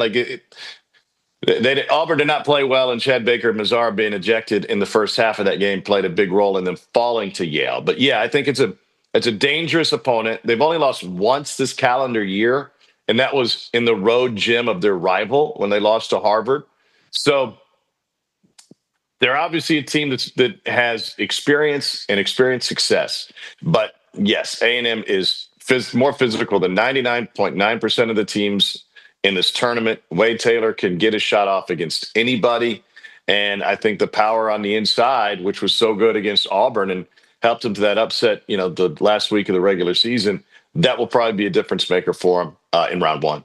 I'm going to throw you a bunch of different thoughts into one, try to concise question. Yeah. How do you assess how a team will do in March or in the NCAA tournament based on how they finished the season? And I'm going to give you a couple examples. Auburn last year won the SEC tournament. They were playing great. They get the 4 seed. They lose early. You have Auburn this year not playing. I mean, they're the overall number 1 seed, but the way they played at the end of the season, not fantastic. A&M, another thing, 5 of 7, right? They lost 5 of their last 7 games. There's certain teams but it is the SEC where 21% of the teams made the NCAA tournament. So, how do you assess the way a team's playing at the end and how that projects to the next round? The longest question ever. Tom. Well, it's really hard to compare apples to apples because everybody's schedule is different. Mm-hmm. And the strength of the SEC, I think we've seen, and you can usually use the same comp as I have for years in baseball. It's not just who you place when you play them, right? I mean, that's a cliche that I fall back on a lot. Who's playing great basketball, baseball, whatever? Who's playing great right now? And who do you have to play? Who's healthy? And do you have to play them at that point? I think you go back a little bit further, go back to last year, the 2 teams that went the farthest from the SEC, Alabama and Tennessee. Bama made it to Final Four. Tennessee went to the Elite 8. They both left and bowed out of Nashville early. And I think that was good for him. I mean, listen, and Bama was not playing well at the end of last year. There are some similarities. I don't know if the win-loss numbers equate similarly, but Bama, relative to the rest of its season, really slowed down at the tail end of the regular season and then bowed out one game in Nashville. And what they do, they went to the Final Four. So to answer your question, I don't think you can take anything from it. I think you have to look at trends and you have to look at, what is the mood of this team? What's the aura around this team? Like, for example, what A&M did to Auburn, and talking with the coaching staff later that night, I told you last week, I don't think Auburn's in a great place right now. Like, I think they need to do a full reset, regroup to be tough enough to get through to what their goal is to Final Four, which should be an automatic for the number 1 overall seed. So you can't always look at wins and losses. It's more like what's happening inside that locker room. Do guys want to go out there and play hard? Like, do they want to spend, it sounds silly, but do they want to spend another 3 weeks together? Or are they ready just to roll the ball out and see what happens? And I think that's a big difference between teams that win in March and teams that bow out. Well, Tom, I think it's interesting as well that if A&M is able to get out of Denver, they will go to Atlanta, and they may face that same Auburn team you were talking about if all these stars align, which would be a rematch of where Auburn's struggles began. Yeah, and how could you not like A&M in that rematch? I mean, what worked one side and what didn't work for the other? Everybody saw probably Bruce Pearl on set after one of the games in Nashville where he talked about his guards and the word he used to describe his guards, which would have gotten an FCC violation anywhere. But he refused. He basically said, listen, our guards are tough. But what he didn't say is our team is tough. Right. Or our guys on the inside are tough. He said our guards are tough. And so I look at what he didn't say in regard to that. What word better describes A&M and what word better describes A&M's interior?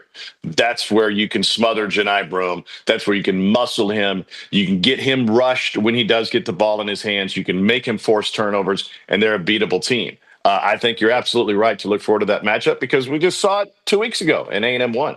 Yeah, but still, the journey there is never as easy as that, right? Like we can project, but I think Yale is a very tough team to beat. And I think A&M will win that game. And then you got a whole set of other problems with a very hot Michigan team or a very hot UC San Diego. So, again, in this tournament, you're going to have to beat good teams to move on. It's more fun talking basketball than baseball right now, right? I mean, I didn't even ask you about baseball. I'm trying to prepare for this A&M game on Thursday, and I can't believe what I'm looking at right now. I can't believe that the talent that's returning, both on the mound and at the plate, you get one run each of the last 2 Sundays in total? 6 runs over the weekend. Can you give me a summary, so like a jumping off point, so I get in my computer and start building my boards, what I need to start with? Yeah, this is my non-baseball eye, like Bronny and Zane. They're not hitting. It's in their heads. And I see no relief in sight right now because it's not just about Caden Sorrell not being in the lineup. In the beginning, I do believe that played a huge role. When you lose Gavin Grohovic and Caden Sorrell, that much offense, sure, it plays a role. There's still enough talent on this team, regardless if they're going to start 3 freshmen tomorrow in the midweek, that it's in their heads. And they haven't figured it out, and the mistakes are all over the place. The starting rotation has been fantastic. They gave up 6 runs this weekend as a starting rotation. But hitting's off, fielding is off, and relief pitching is off, and some decisions late in games have been off. Other than that, Mrs. Lincoln, how was the play? I mean, the good news is you can easily get back on track in the SEC. I mean, golly. But great teams and teams, let me phrase it this way. Teams that are talented, and we know this Aggie team is incredibly talented, they will find their water find their level eventually. The question is, how big a hole have you already dug? And is your psyche damaged to the point where, you can't get out of it? But listen, the talent is undeniable. So I got to think the cream's going to rise to the top, right? And now's the time to do it. You go to Nashville for 3, you have a chance to prove that you belong. Well, if you can take 2 or 3 from Vandy, right? Doesn't fix everything, but you start believing again. But if you find yourself losing another series and now you're 1-5 in SEC play, well, that hole has just become insurmountable.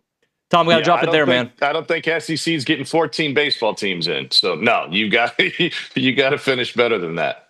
Hope to see you soon, man. Thanks very much for your time. David. Thanks, bud. Later, bud. Tom Hart on the Buppy's Catering Hotline. Right now, we're talking Heritage Films. That's Chance McClain's company. They make documentary films about families, about family businesses and family ranches. I've told you my story. I've told you Royce Hickman's story. I've got a bunch of stories. Like, Aggies love telling their story, and then having it captured in a documentary form for the whole family to be able to watch together is a very thrilling experience. I've done it. Talk to folks who listen to the show that have done it, right? Aggies love telling their stories, and that's why Chance really started promoting his brand on TexAgs. He's like, dude, I keep getting calls from Aggies because they love telling their story. We'll have that story told in a documentary form, 2-hour documentary, 8 to 10 weeks to get it done, and then you'll have it and you'll be able to share it with the whole family. The website is yourheritagefilm.com, yourheritagefilm.com. 713-893-8341, 713-893-8341.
Hey, we're back on TexAgs Live. We're presented by David Gardner's Jewelers Rollo Insurance Studio. Got an update, by the way. The basketball team is departing from the airport today in Bryan College Station area at 12:45 p.m. The send-off will be at 12:30 outside of Cox McFerrin Reed Arena. That public is welcome to attend to that. So if you want to say goodbye, 12:30 there outside of Reed. All right, it is now time for Around Aggieland, presented by Normandy State Bank.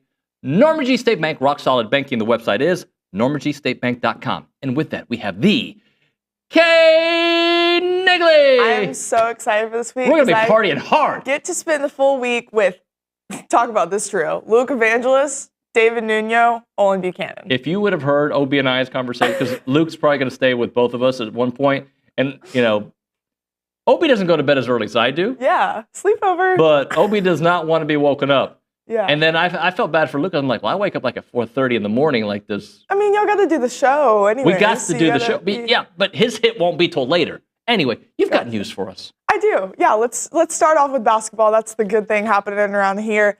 Texas A&M was awarded a number 4 seed, a little lower than we thought, in the South region of the 2025 NCAA Tournament. Buzz Williams and co. will face 13-seeded Yale. That is on Thursday in Denver, Colorado, to begin their March Madness. David had when the Aggies were going to leave for the airport earlier, 12:30. So if you cannot be out there, we will have all the coverage on TexAgs. You can see all the players get sent off. Should be fun. Let's talk baseball for a second. It was a forgettable weekend for Michael Earley's Aggies. As number 17, Bama swept A&M at home. They will look to get back in the win column and face A&M Corpus Christi. That is on Tuesday at 6 p.m. at Bluebell Park.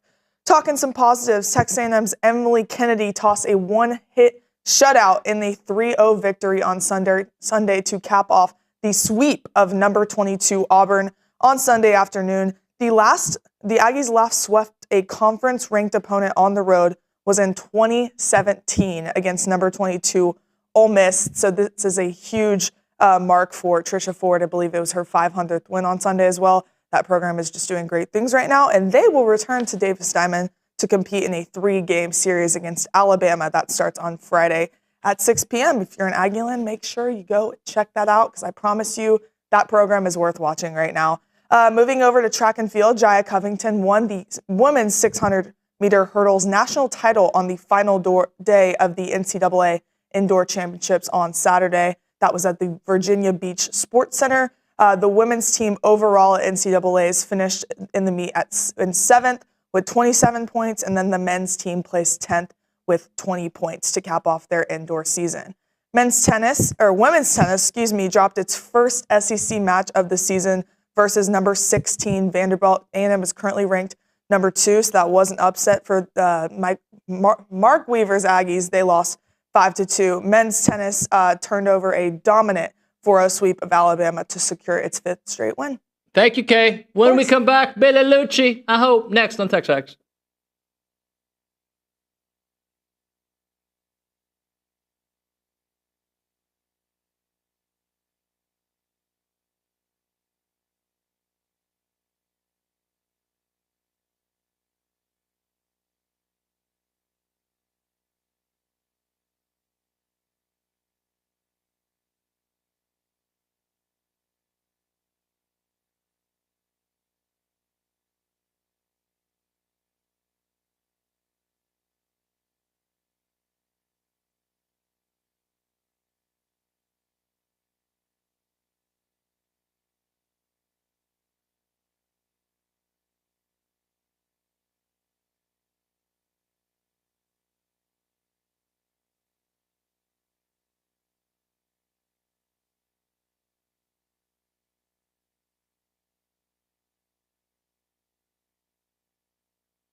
All right, we're back here on TexAgs Live. We're presented by David Gardner's Jewelers, Rollo Insurance Studio. A good friend of the show, Dan Matthews, you've heard him before.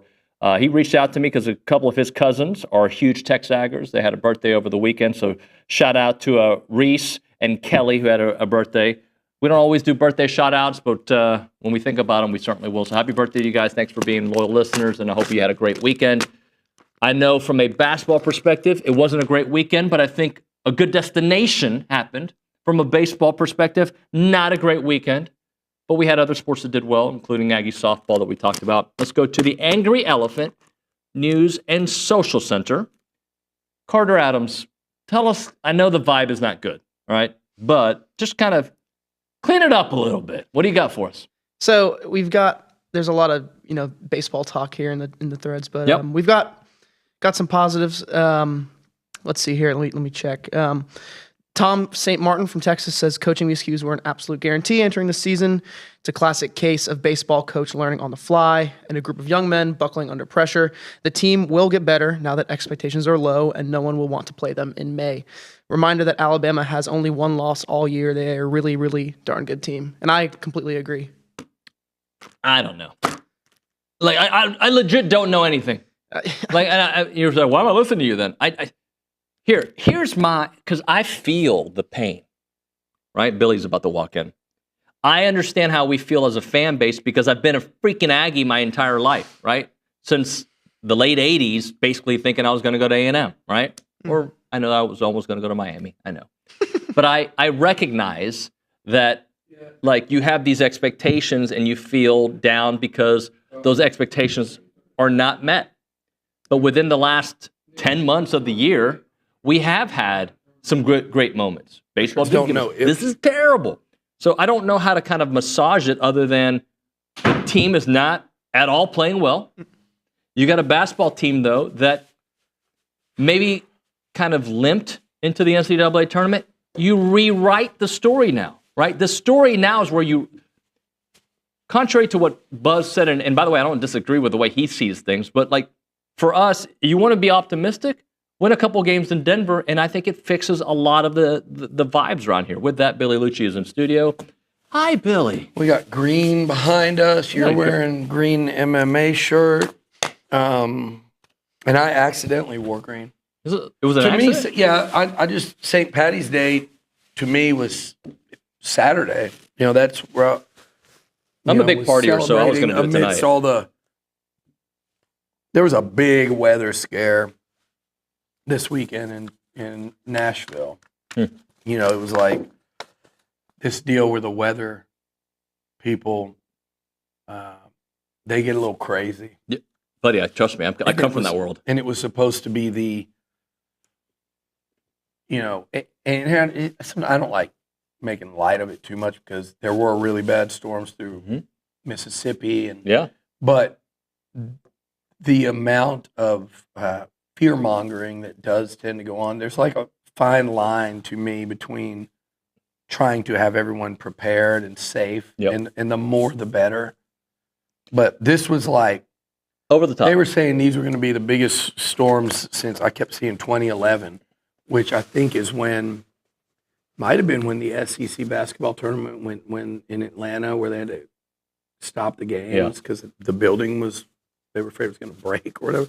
And then people in Nashville were saying that was when some storm came through like East Nashville and wiped it out. Anyway, it was bad weather, but it wasn't, Nashville and that part of the state were spared. And because of that, St. Patty's Day went off as scheduled, let's just say. It was quite a scene. In my previous had an life, Ed Sheeran pop up. I saw that on your phone, yeah. In my previous life, it was all hands on deck in any weather situation. Oh, yeah. Sports team, go to Westheimer and report with the puddle that's there. Like, legit, like, I covered hurricanes. It was all hands on deck. And it was actually, I feel like sports guys are, I don't want to say the best, maybe they are the best reporters. And this is why. Because you can put us in any environment and we can handle a news situation, a humorous situation, a human interest story. Not everybody, like if you just cover politics per se, you may be, you know what I'm saying? Yeah. And I think sports guys have to cover, so that's why they relied on us a lot. How would you handle, say, because this is what I could see. Yeah. I could see you standing by the road. I'm David Nuño. I probably have it on my Twitter right now. And a car drives by and splashes you, and they just yell out like, "Take that, loser!" It never happened. And then you'd be like this. David Nuño, Channel 13 News, just soaking wet. So these guys can go on my Instagram. Sorry, I'm gonna have some fun this morning. Yeah, let's have fun. Rankings be damned. Colton, A&M sports mood right now be damned. We're gonna talk about all that. Becker, look through my Instagram 2017, maybe my Twitter. Get some weather. There's plenty of weather coverage during Harvey. I want to see it. Yeah, and by the way, have you been splashed? Never been splashed, but I have. There was a time. I can tell you the date if you can. I don't know if you can find the video. There was two things happened when not Oscar. Who am I thinking about? Some big boxing match. No, it wasn't Oscar De La Hoya.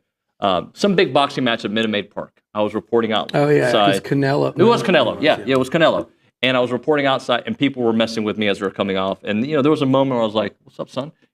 But the problem is it's sons with a plural, and no son. It was one. Yeah. And I'm not going to say which photographer of mine it was, but if he's listening, we were in Wichita. Remember I told you about U of H, Michigan, and A&M was there that same weekend. I think I saw you there. We were not in Wichita. You're not in Wichita? Where was it? No, but you would have met. Yeah. You would have met. That's what it was. I was doing a hit, and people started messing with me, and my photographer picked up this guy by his neck and slammed him in front of a cop, and the cop was like all good with it. So people who mess, it wasn't me. People mess with newscasters all the time. I hate people that mess with newscasters. Anyway. I also hate losing. Oh, I hate it so and A&M did too much of that this weekend. The loss to Texas in basketball, the loss on the diamond. Everyone's at their wits' end. I get it. I'm there with you.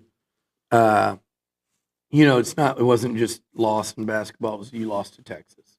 You got them in the tournament with that loss. What's more important is you cost yourself maybe a season line. I'm not convinced of that though. I mean, they might have. We've seen too much craziness with this committee. I don't know if A&M, maybe they would go to the title game and they're a 2 seed. Maybe they beat Texas and they're still a 4 seed. They're just like a better 4. It's just too hard to tell. Yeah. That we talked about it yesterday. That's not a killer. The killer is just where A&M is right now. I know this is like goes against like everything that I kind of preach and stuff, but I mean, the Aggies need this weekend in basketball. I think the overall sanity of the fan base and look, and I think it's fair to expect a hell of a lot more across the board. Now, basketball, on the flip side, I think fans should be really excited about this. More so than they are. I don't give a damn that their last game, like, we're 4 days removed from it. Obviously, if you want to change the outcome, you would like to see A&M beat freaking Texas in everything. It pisses me off. I spent a bunch of money we did as a company to get out there. We're going to do the same thing again this weekend in Denver. Like, on so many levels, that pisses you off. Just sit there and watch that. Losing to them, I think, again, like, it was a fun basketball to watch throughout the second half. Like, two teams, like, laying it all out there. It was fun to watch right up until it wasn't. But I think people should be way more excited about this basketball game and what this team's potential is. I know Yale is, we talked yesterday at length, Yale is a nerve-wracking first-round opponent. It's not really who you'd want to see.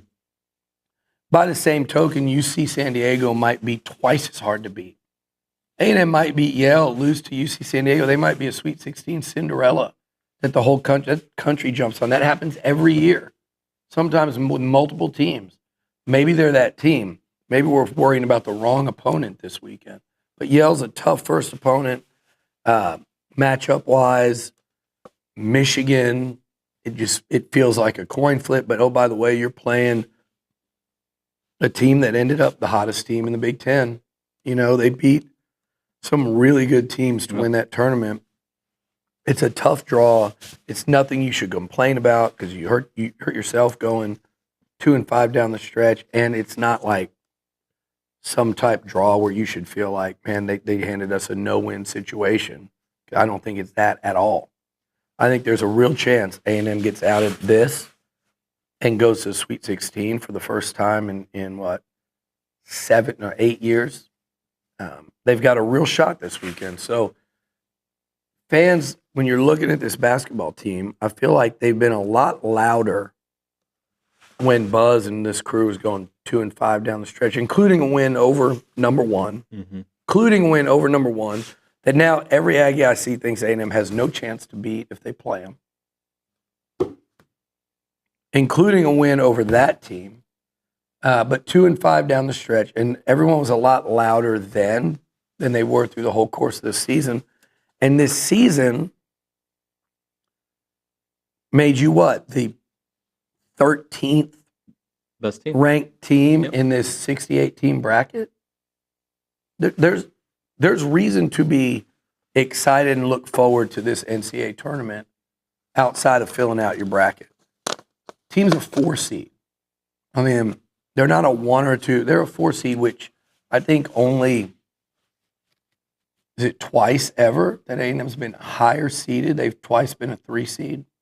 So I think people should be fired up about it, whether you're going to Denver, whether you're watching on TV, like go and watch with your friends, sports bars, whatever. And no one in college basketball would be at all surprised if A&M were playing Auburn in the Sweet 16. No one would be. I mean, first of all, the people that made the bracket wouldn't. Second, most people that know this A&M team outside of our bubble think they're really good. Now, can they get upset in either of those 2 games? Of course. We see it every year. Every year to everyone. Just ask Auburn, who lost to this Yale team last year. And nothing about a 5-4 game is an upset ever. But this squad has what it takes to get there. And I think the problem is we have been worn down. That's it. Over coaches across the big 3 sports. You make this giant hire in football. It doesn't work out. I wouldn't say it fails spectacularly, but the contract thing made it kind of feel like it failed spectacularly. Because by that I mean they had a couple of really good years where you're going, okay, they're going to get over, and they didn't. You have the thing with Johnny and Mike and all them in 2012, and you think you're getting over in football, and it was just so short-lived. You get it done in baseball, and you're finally there, and then, boom, the coach is ripped from you. I saw a retweet of me today where it's like something about A&M's move past Texas as the program in the state, and you lose that coach as soon as you get there. I think that part, maybe as much as anything, is what's got everyone so frustrated. But then football, you get to 7-1. First year under a coach, I get it, but you get to 7-1, end the season with 4 out of 5 losses or whatever, 4 out of 5. It's just cumulative and it's wearing. And I know people say, well, it's been going on. Trust me, I've been doing this before this was great. Long before I even had this, I've been doing this. I get it. I might not be 100 like some people, but I get it.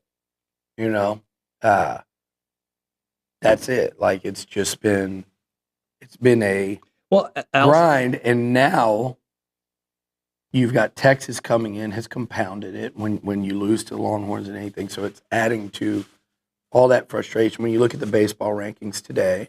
Well, all 3 sports have something to do with Texas this year and our disappointment. No question. No question. But it's also disappointment. Don't give them too much credit, but you're right. But it's also disappointment anyway. Yeah. You could have replaced Texas in that final game with OU. And you lose Skyfield to OU, but you finish. Everyone's disappointed. But yeah, that is certainly exasperating it, and I understand why. You know, I totally understand why. So there's just got to be people have to start doing some damn real winning around here, and have that expectation level. That's why I like talking to Mike Elko. Like that's the expectation. It's not as easy as just setting that, but at least from you have 1 year's evidence, and you have 1 year of roster building. It's like, okay, I see where this can go. Do you think people are protecting themselves by jumping off the ship? Because it doesn't hurt as much if you, I don't think they're going to do anything. And then if they win, you're pleasantly surprised. Okay, now I'll join in. As opposed to those who are totally connected. I could write a book on, people always say I should write a book. Write a book about TexAgs, or write a book about your experiences in your career, or whatever. Like, so, I don't know. Like, so, the book stuff to me has always felt weird, just from the standpoint of, God, what are you going to leave out versus what are you going to put in? Do you really want to have a real book, or because there's some, I don't mean like bad stuff. I mean, there's just some really cool stories along the way, and it would be more like a storytelling book. Yeah. But the other book would be to just go through TexAgs over the years and do like the psychology of a college sports fan, and just the highs and lows, and the Charlie Brown feel to it, and that's what we feel like around here.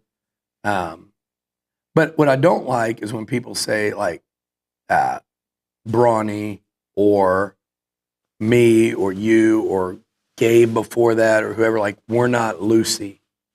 We're not the one pulling the ball away from you. So with all this crap that I'm reading from subscribers, and it's only a few of you, because again, like when the kid comes up to me at the airport yesterday with his Longhorn parents and asks for a picture, he's a listener of the show and a fan. I don't even know if he's an Aggie or a Longhorn. I'm pretty sure he was an Aggie.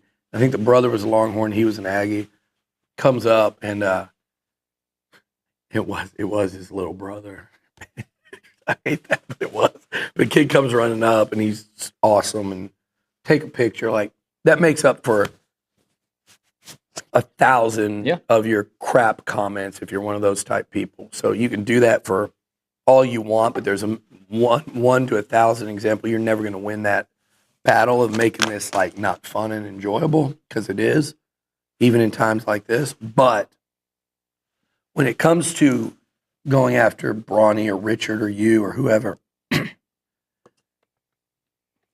when almost every outlet in the sport that has nothing to do with Texas A&M had them as preseason number 1, don't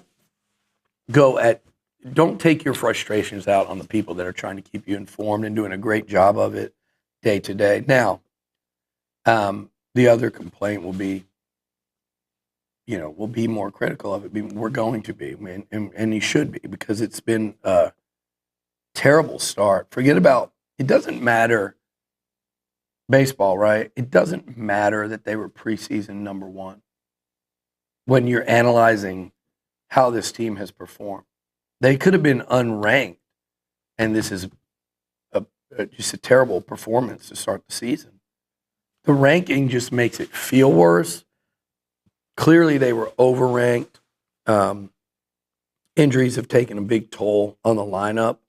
I mean, when you're without 2 potential future first rounders, take that off any team in the current top 10 and see what happens to them over the next 6 weeks. But I don't think they'd be playing this bad. It's clear to me that something is, and I don't know what, it's clear to me that something's wrong between the ears with these guys, and they're just, and you could see it, and you could go back and find me talking about it on this show from weeks ago, where it's like, they're not playing well enough to win anything in the SEC. But you thought it would come around. You thought the hitting would come around, if nothing else. You knew the starting pitching was great. So there was a reason to think that they could right the ship. And they still can. I just, right now, you're looking at it and you go, how? Right. They could do it by starting to hit, first of all. But you're watching them at the plate, you're watching them go an entire weekend struggling at the plate against. Look, that's a good Auburn team. Good Alabama team. They're well coached. They got a couple of star players. They're going to go to the postseason. They're going to be a tough out. But they're still not, I don't think. There's plenty of teams in the SEC better, I think. You never know. Alabama could be the surprise team, but there's still several better, namely Tennessee, LSU, maybe Florida, maybe Georgia, probably Texas, maybe / probably Texas. I don't know. Texas, Bama. I know Texas' record looks like it does, but those teams are in a bunch. But Texas A&M played for the national title last year. They've been to Omaha in the Final Four 2 of the last 3 seasons. They've got a team that, contrary to what somebody says, they've got plenty of talent to be playing better than their record. And by better, I mean much better. And I've spent years sitting here talking about how hard it is to sweep in the SEC. And this is where I do want us to be careful, because you can't have it both ways. When they go play at Bama last year and they win Friday, Saturday, lose Sunday. When they go play at South Carolina and they win Friday, Saturday, lose Sunday. When those happen, we go, man, what a successful weekend, because you wanted that sweep, but damn, it's hard to get a sweep on the road in the SEC, or it's hard to sweep anybody in the SEC. And I look at what happened here this weekend. You get swept at home, and then you go look at what happened in Starkville in Texas in their first SEC series. It's not always a head-to-head comparison, no matter how much it feels like you want to make it. But it's gets to the point of, if the sweeps are so damn hard in this league, then you can't be getting swept at home by anybody. So starting pitching was elite. Defense let you down late. Relief pitching let you down late. Now, I know early in them, they do, when they come on and you're getting asked those questions, there are questions for them to answer, like there always are when you make pitching changes late in games that backfire. So it's like nothing can go right now, and they need something good to happen to kind of break them out of it. And maybe that, combined with the expectations being lowered, will let them kind of relax, because, man, I just don't think I've ever seen a group pressing as much as I've seen this baseball team. And some of these errors and some of the at-bats, and I heard Brauninger talking about, I heard him yesterday, just the unwillingness to pull the trigger on a hittable fastball in a count when the guy's got an untouchable slider. And it's just, to me, that's mental, and that's being tight and not wanting to just cut loose and play. And look, Jim Schlossnagle had not a reputation as someone whose players could be real loose around and stuff. And look, you can say what you will, like Mike Earley, Nolan Kane, Max, and even before that, like those other coaches, and I think the players, I go all the way back to like the Pringles thing. Yeah. Listen, Slosh hated that crap. He hated having fun on social media and the fungo golf, and like, he can't stand that stuff. But those players were so loose and fun that they kind of brought him out of curmudgeon status to say, okay, we're going to let them go because it seems to be working. That's what Vince Young did at Texas so many years ago with Mac Brown. Because remember, Mac Brown could not win a Big 12 title. Yeah. He couldn't do it because Bob Stoops was in Norman. Vince Young came along, and they're singing and they're playing rap music in the locker room, which back then was unheard of, and they're having fun, and it's all the Houston guys on the roster, and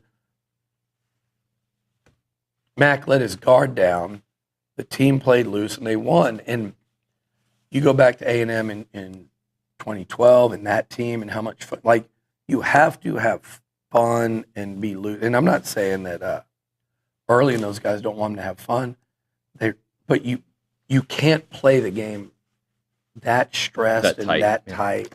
And that's what it 1,000% looks and feels like. And you just need to look at recent example in that locker room where those guys like Micah Dallas and all those guys, they just kind of, there was something there loose and light.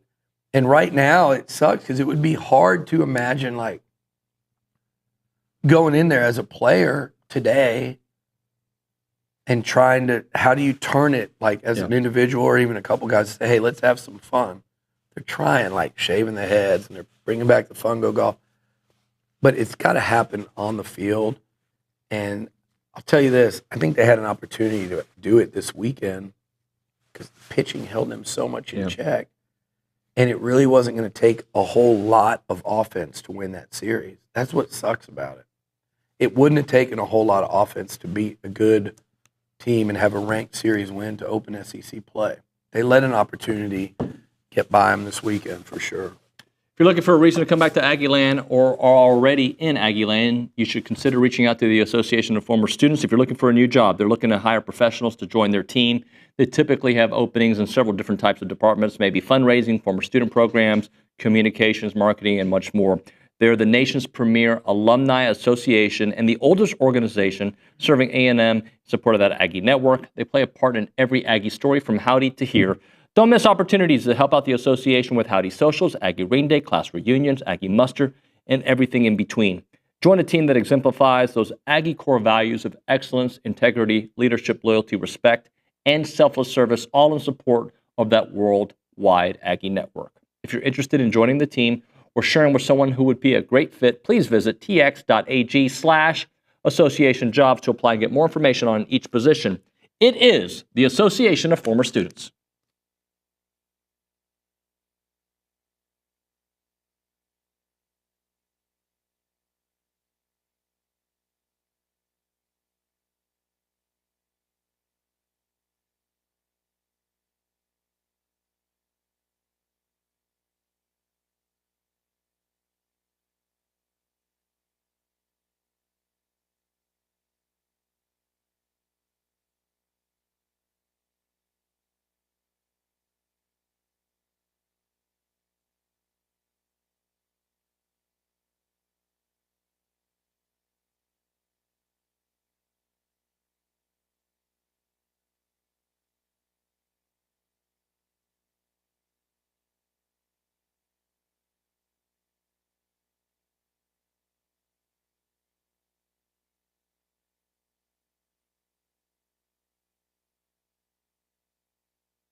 Billy, in the last segment, you talked about, mentioned people have encouraged you to write a story or a book with stories. And I'm just thinking about, we've done this topic before, but how it's evolved.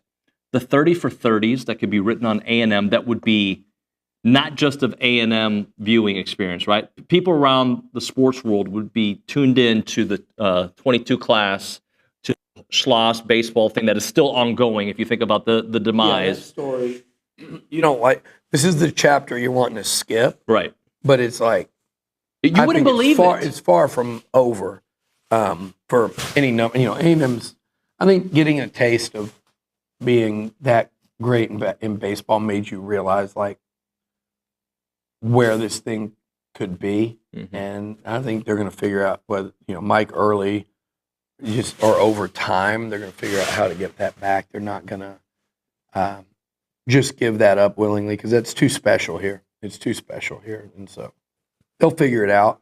And hopefully this team right now will figure it out. I know it doesn't seem like it. And to be honest, anything they've given you outside of starting pitching, you know, outside of those three guys who have been terrific, nothing they've shown you, every reason for optimism comes from what you've seen last year with this group. So, or even, but you just wait and see, you know, like, I mean, I'm not saying don't be critical or analyze where they're at, or if you can be as, I think, pessimistic on where they're going to end up right now as you want to be, but it is still, there's 27 out of 30 SEC games left. But damn, the way they're playing, it's what I worried about, you know, a few weeks ago, really coming out of Houston.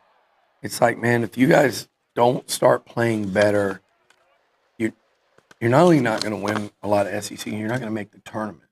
And that's what they're staring at right now. And listen, that's not unheard of, much less when you change coaches. Yep. And I'm not saying it's justified. It's freaking hard. Ole Miss won it, didn't go. I think they didn't go 2 years in a row after winning the Natty. Mississippi State won the Natty, didn't go to the postseason. LSU won the Natty, was like the last team in. And now A&M played for it. Where are they at? We thought the Aggies would be Tennessee right now. Those portal additions led us to think. Again, we also thought they'd have Sorrell, Grahovic, Josh Stewart. It's a different looking team, but they're still not playing nearly as good as the sum of their parts. I think everyone can say that and absolutely recognize that. But yeah, I said, David, that the fans, like, you could write a book on the emotions of a fan. And right now, you know, when you go in the tank, like, collectively, people need to start fixing that. Yep. Players, coaches, players, coaches, ADs, decision makers, like, everyone needs to sit back and go, this isn't good enough, you know? And I'm talking about collectively. We've got some real bright spots right now. Yeah. You know, and Trisha Ford and Weaver, Morrison, Chadwell, and Jamie Morrison, and Chadwell. There's so much, but there's some areas where you're going, man, what are we doing? And football's not one of those. And I just think right now, though, you can't sit there and guarantee anything in football, which is what everyone would love to see. I'm really optimistic. I'm bullish on it. This year will be. I think this is a tough year for football that they have to. I mean, it's not an excuse. They have to get through it. It's tough though, so they're going to have to be a really good football team this year to take a step they have to take. They have to take that step from like that 8-4, even if it's to 9-3. Like, they have to take the step this year, and that schedule is screaming at you that you're not going to be able to do it. But that's not good enough. And Elko understands that, and his staff did, and that's what they're trying to get past right now this offseason as we start spring ball on Friday. Well, let's talk football on the other side, because Wednesday they have their press conference to get spring ready. Milliken Reserve Farm to Table community in College Station. They got homes, they got trails, they got farms, they got wide open spaces, and they have a mission to build a healthy community around nature. They have 2,600 acres of open space, farms and trails and homes, and they want to connect families to nature and to each other.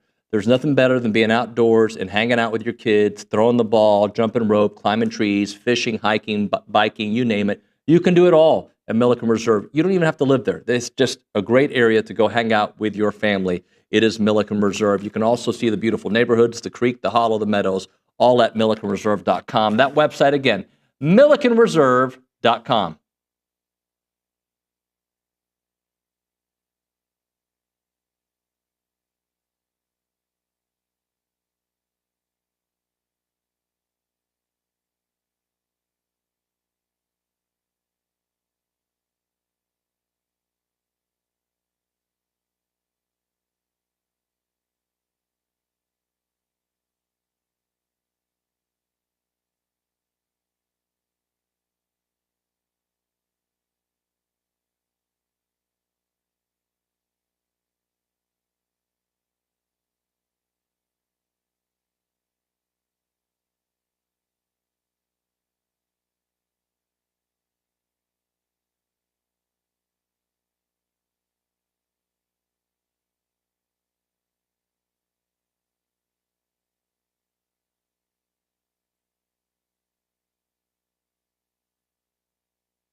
TexAgs Live, presented by David Gardner's Jewelers, Rollo Insurance Studio. So Wednesday, Coach Elko is going to be speaking to the media about spring ball that does start at the end of this week. Billy, not an original topic, but I think it's great timing to talk about how something you said in the last segment, how year 2 for this program can set you in a couple different directions. Year 1 finished poorly, but it was better than what we had the last couple years of Jimbo, right?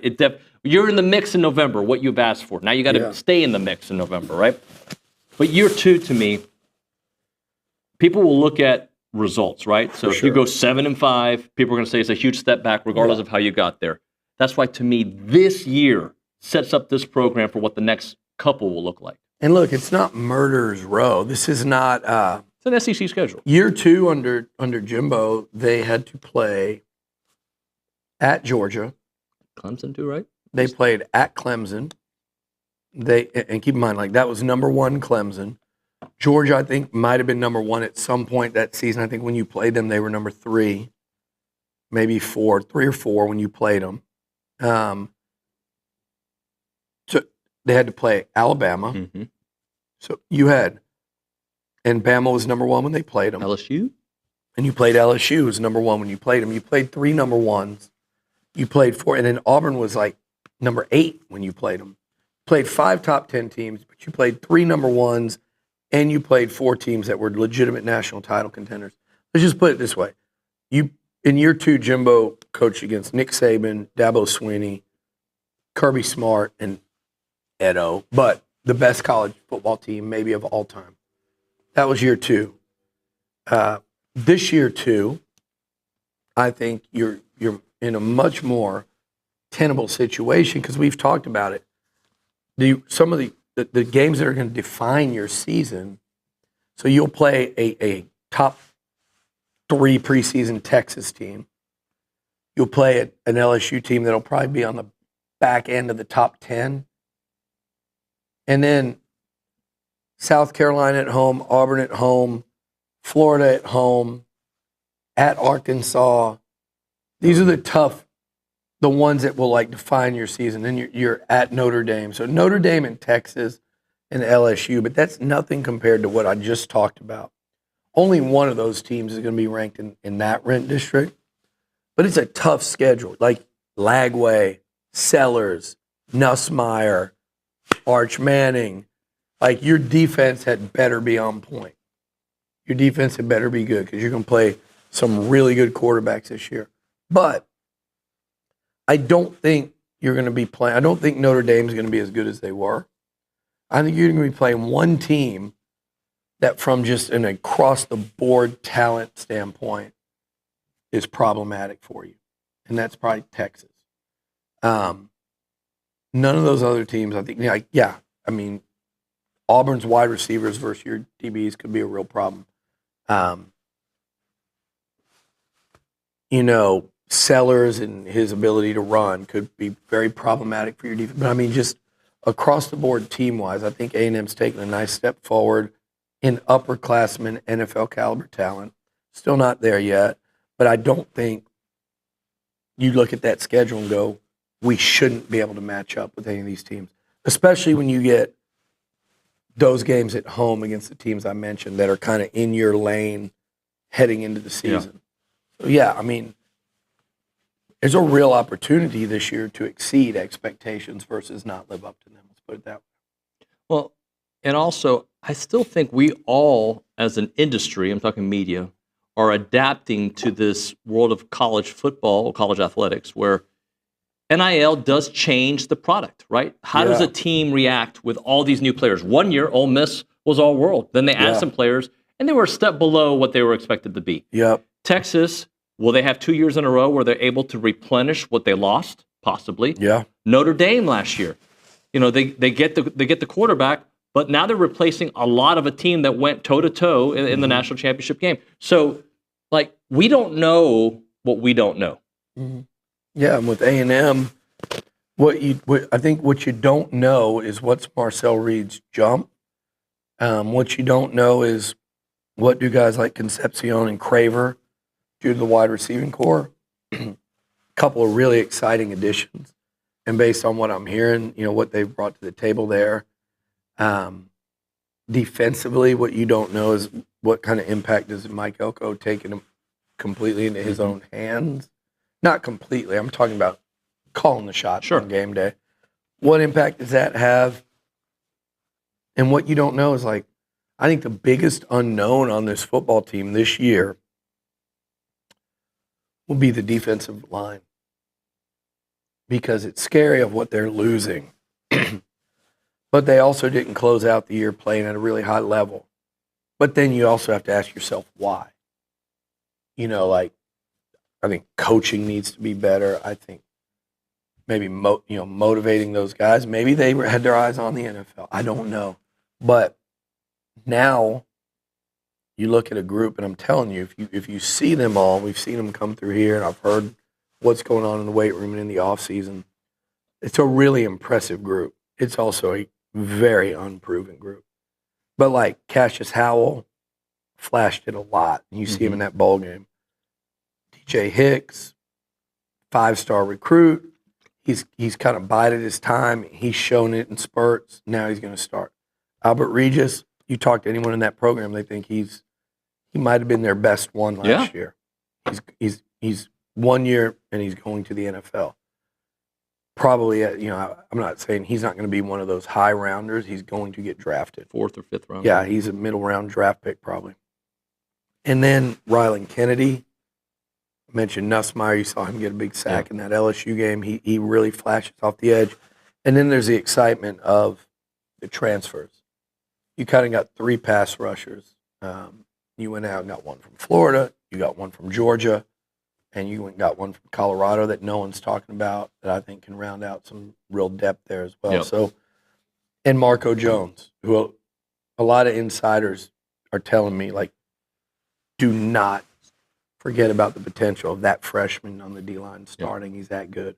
You heard Elko say, we thought he was the best D-line prospect in the country, or DN prospect in the country.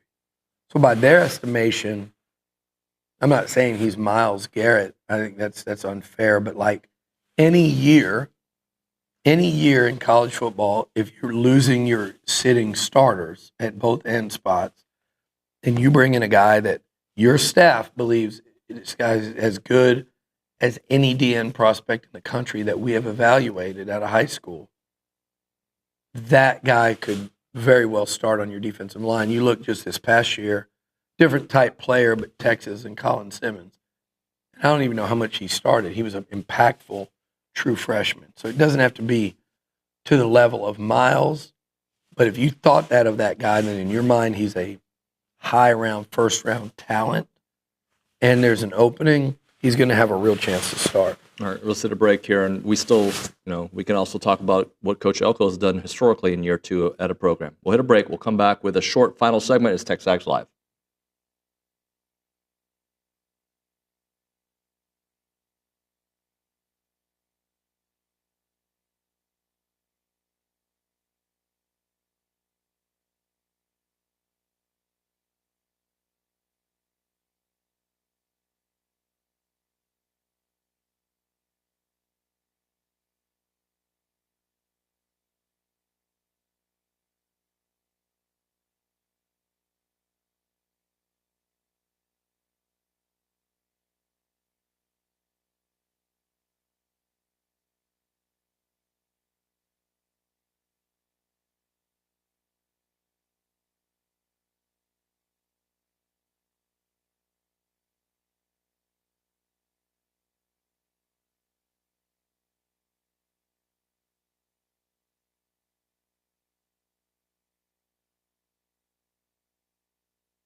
And we are back here on TexAgs Live, presented by David Gardner's Jewelers Rollo Insurance Studio. About 2 minutes and 33 seconds left in the radio broadcast, Billy. So, final thoughts for this Monday before the Yale.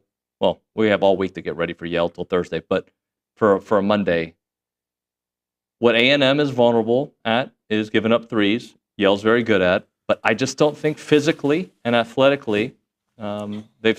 That's what every team that Yale beats thinks, though. Yeah, that's where therein lies the problem, and that's what Baylor thought when Yale beat them a few years ago under Scott Drew when they were a 3 seed. That's what Auburn thought last year with Janai Broome and Bruce Pearl and company when Yale beat them, and that's what we're thinking. And I think it's right. It's factual what you said, but that guarantees you nothing. Especially in March. Like, if Yale were coming to Reed Arena in season, I would be like, now I would be worried as hell about them in an early season tournament. Yeah. But in season, coming to Reed Arena or going somewhere in the SEC, yeah, it would be a tough game and you'd be concerned with the matchup, but I'd feel a lot better about them winning. This is March. Anything can happen. There will be a bigger upset than Yale. Yep. If Yale were to beat A&M, I don't think it would end up being the biggest upset. Somebody in the 5 line all the way up to the 1 seed, somebody's going to get upset. Like, you could go look up the last few years and you'll find way bigger upsets than a 4 losing to a 13. I mean, look no further than Purdue. Look no further than Auburn. Virginia. Okay, yeah. Purdue and Virginia. 1 seeds that lost to 16s. But yeah, you look at Auburn last year. You look at, I mentioned what happened with Tech a few years ago, but also look at like Kentucky losing to St. Peter's. Yep. I think they were probably a 3 or 4 seed. Maybe they were a 2. But it happens. It's going to happen. You don't want it to be you. Maybe in some way playing Yale with their history will keep A&M from, I mean, they're not going to overlook. And I don't think Auburn, people don't overlook in these tournaments typically. Yeah. I think they just run into a team, like a team playing with nothing to lose is very dangerous. Scar tissue. Yale lost to Purdue by 8, Minnesota by 3, UTEP by 1. Yale was ahead of Minnesota by 10 at the half. They shoot 39% from 3, out-rebound their opponents by 7, and shoot 73% from the line. You better be ready. Here's what does not need to happen. A&M does not need to come out to start the game or the half in one of those scoring ruts. They need to come out and execute. We're all worried about defense, right? Yeah.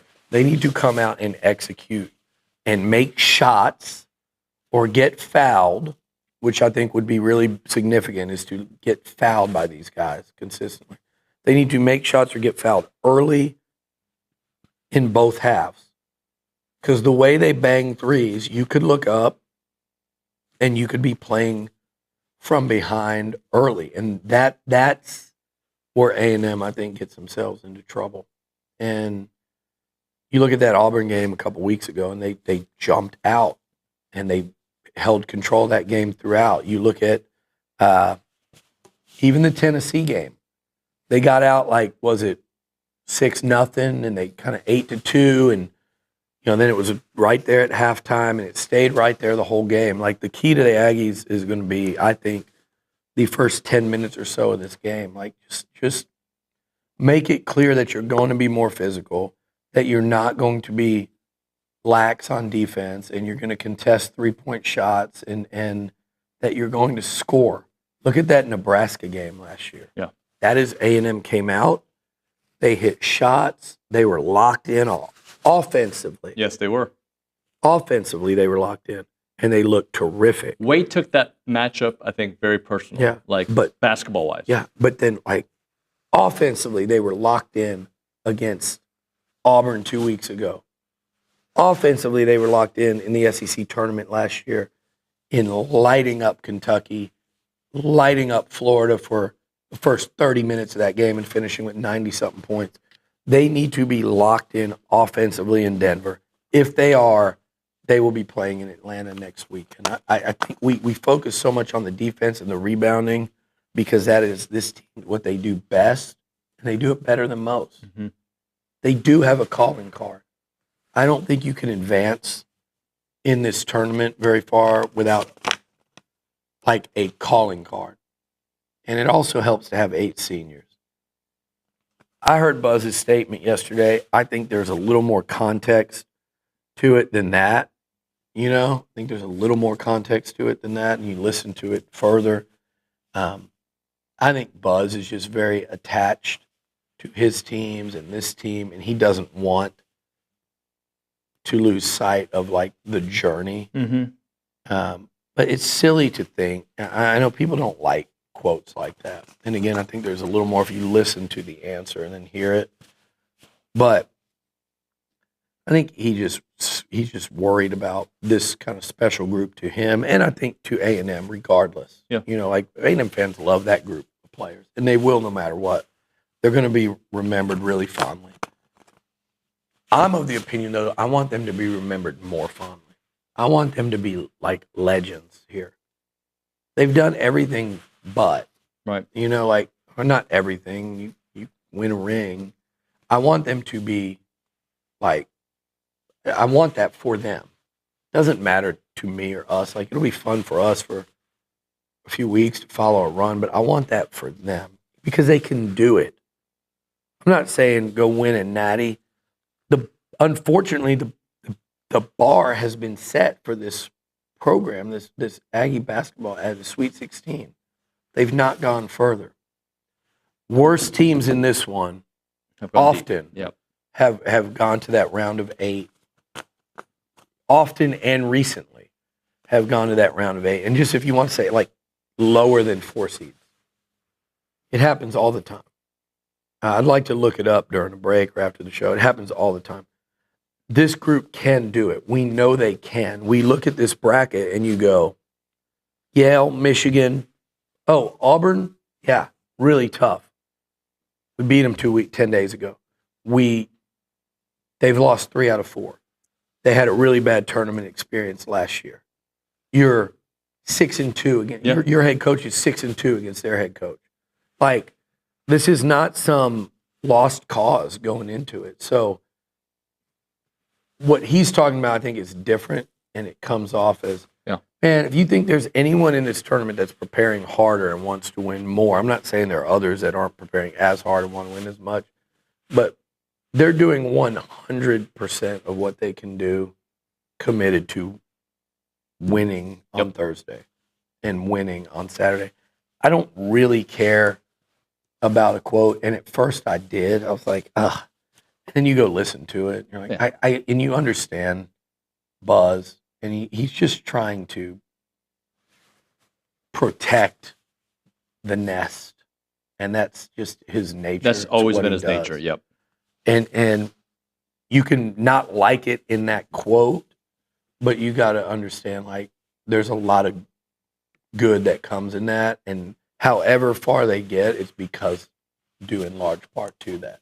The reason guys haven't left and you have 8 seniors is because of that. Now, before you make a smart-ass comment in your head and go, well, where has that gotten you? This program's good. It hasn't been elite. This is a good program these last 4 years. Now you try to take that next step, which, that's why I want it. I want them to be the ones that kind of take that step for A&M basketball as a program. But I also think they ought to get out of Denver and get to a Sweet 16. I don't think that is an unfair expectation in any world. And just give yourself a chance in Atlanta against Auburn. And I'm assuming it's Auburn. It might be Louisville. Who the hell knows? You might rematch Creighton. Who the hell knows? But give yourself a chance to have that giant stage in one of them big arenas with the whole world watching. Thank you, Billy. All right, Nuño. That'll do it. We're going to have the head coach from Yale on the program tomorrow, James Jones. So looking forward to talking to him and a lot of other great stuff planned for it. Thanks so much for watching. We'll see you next time.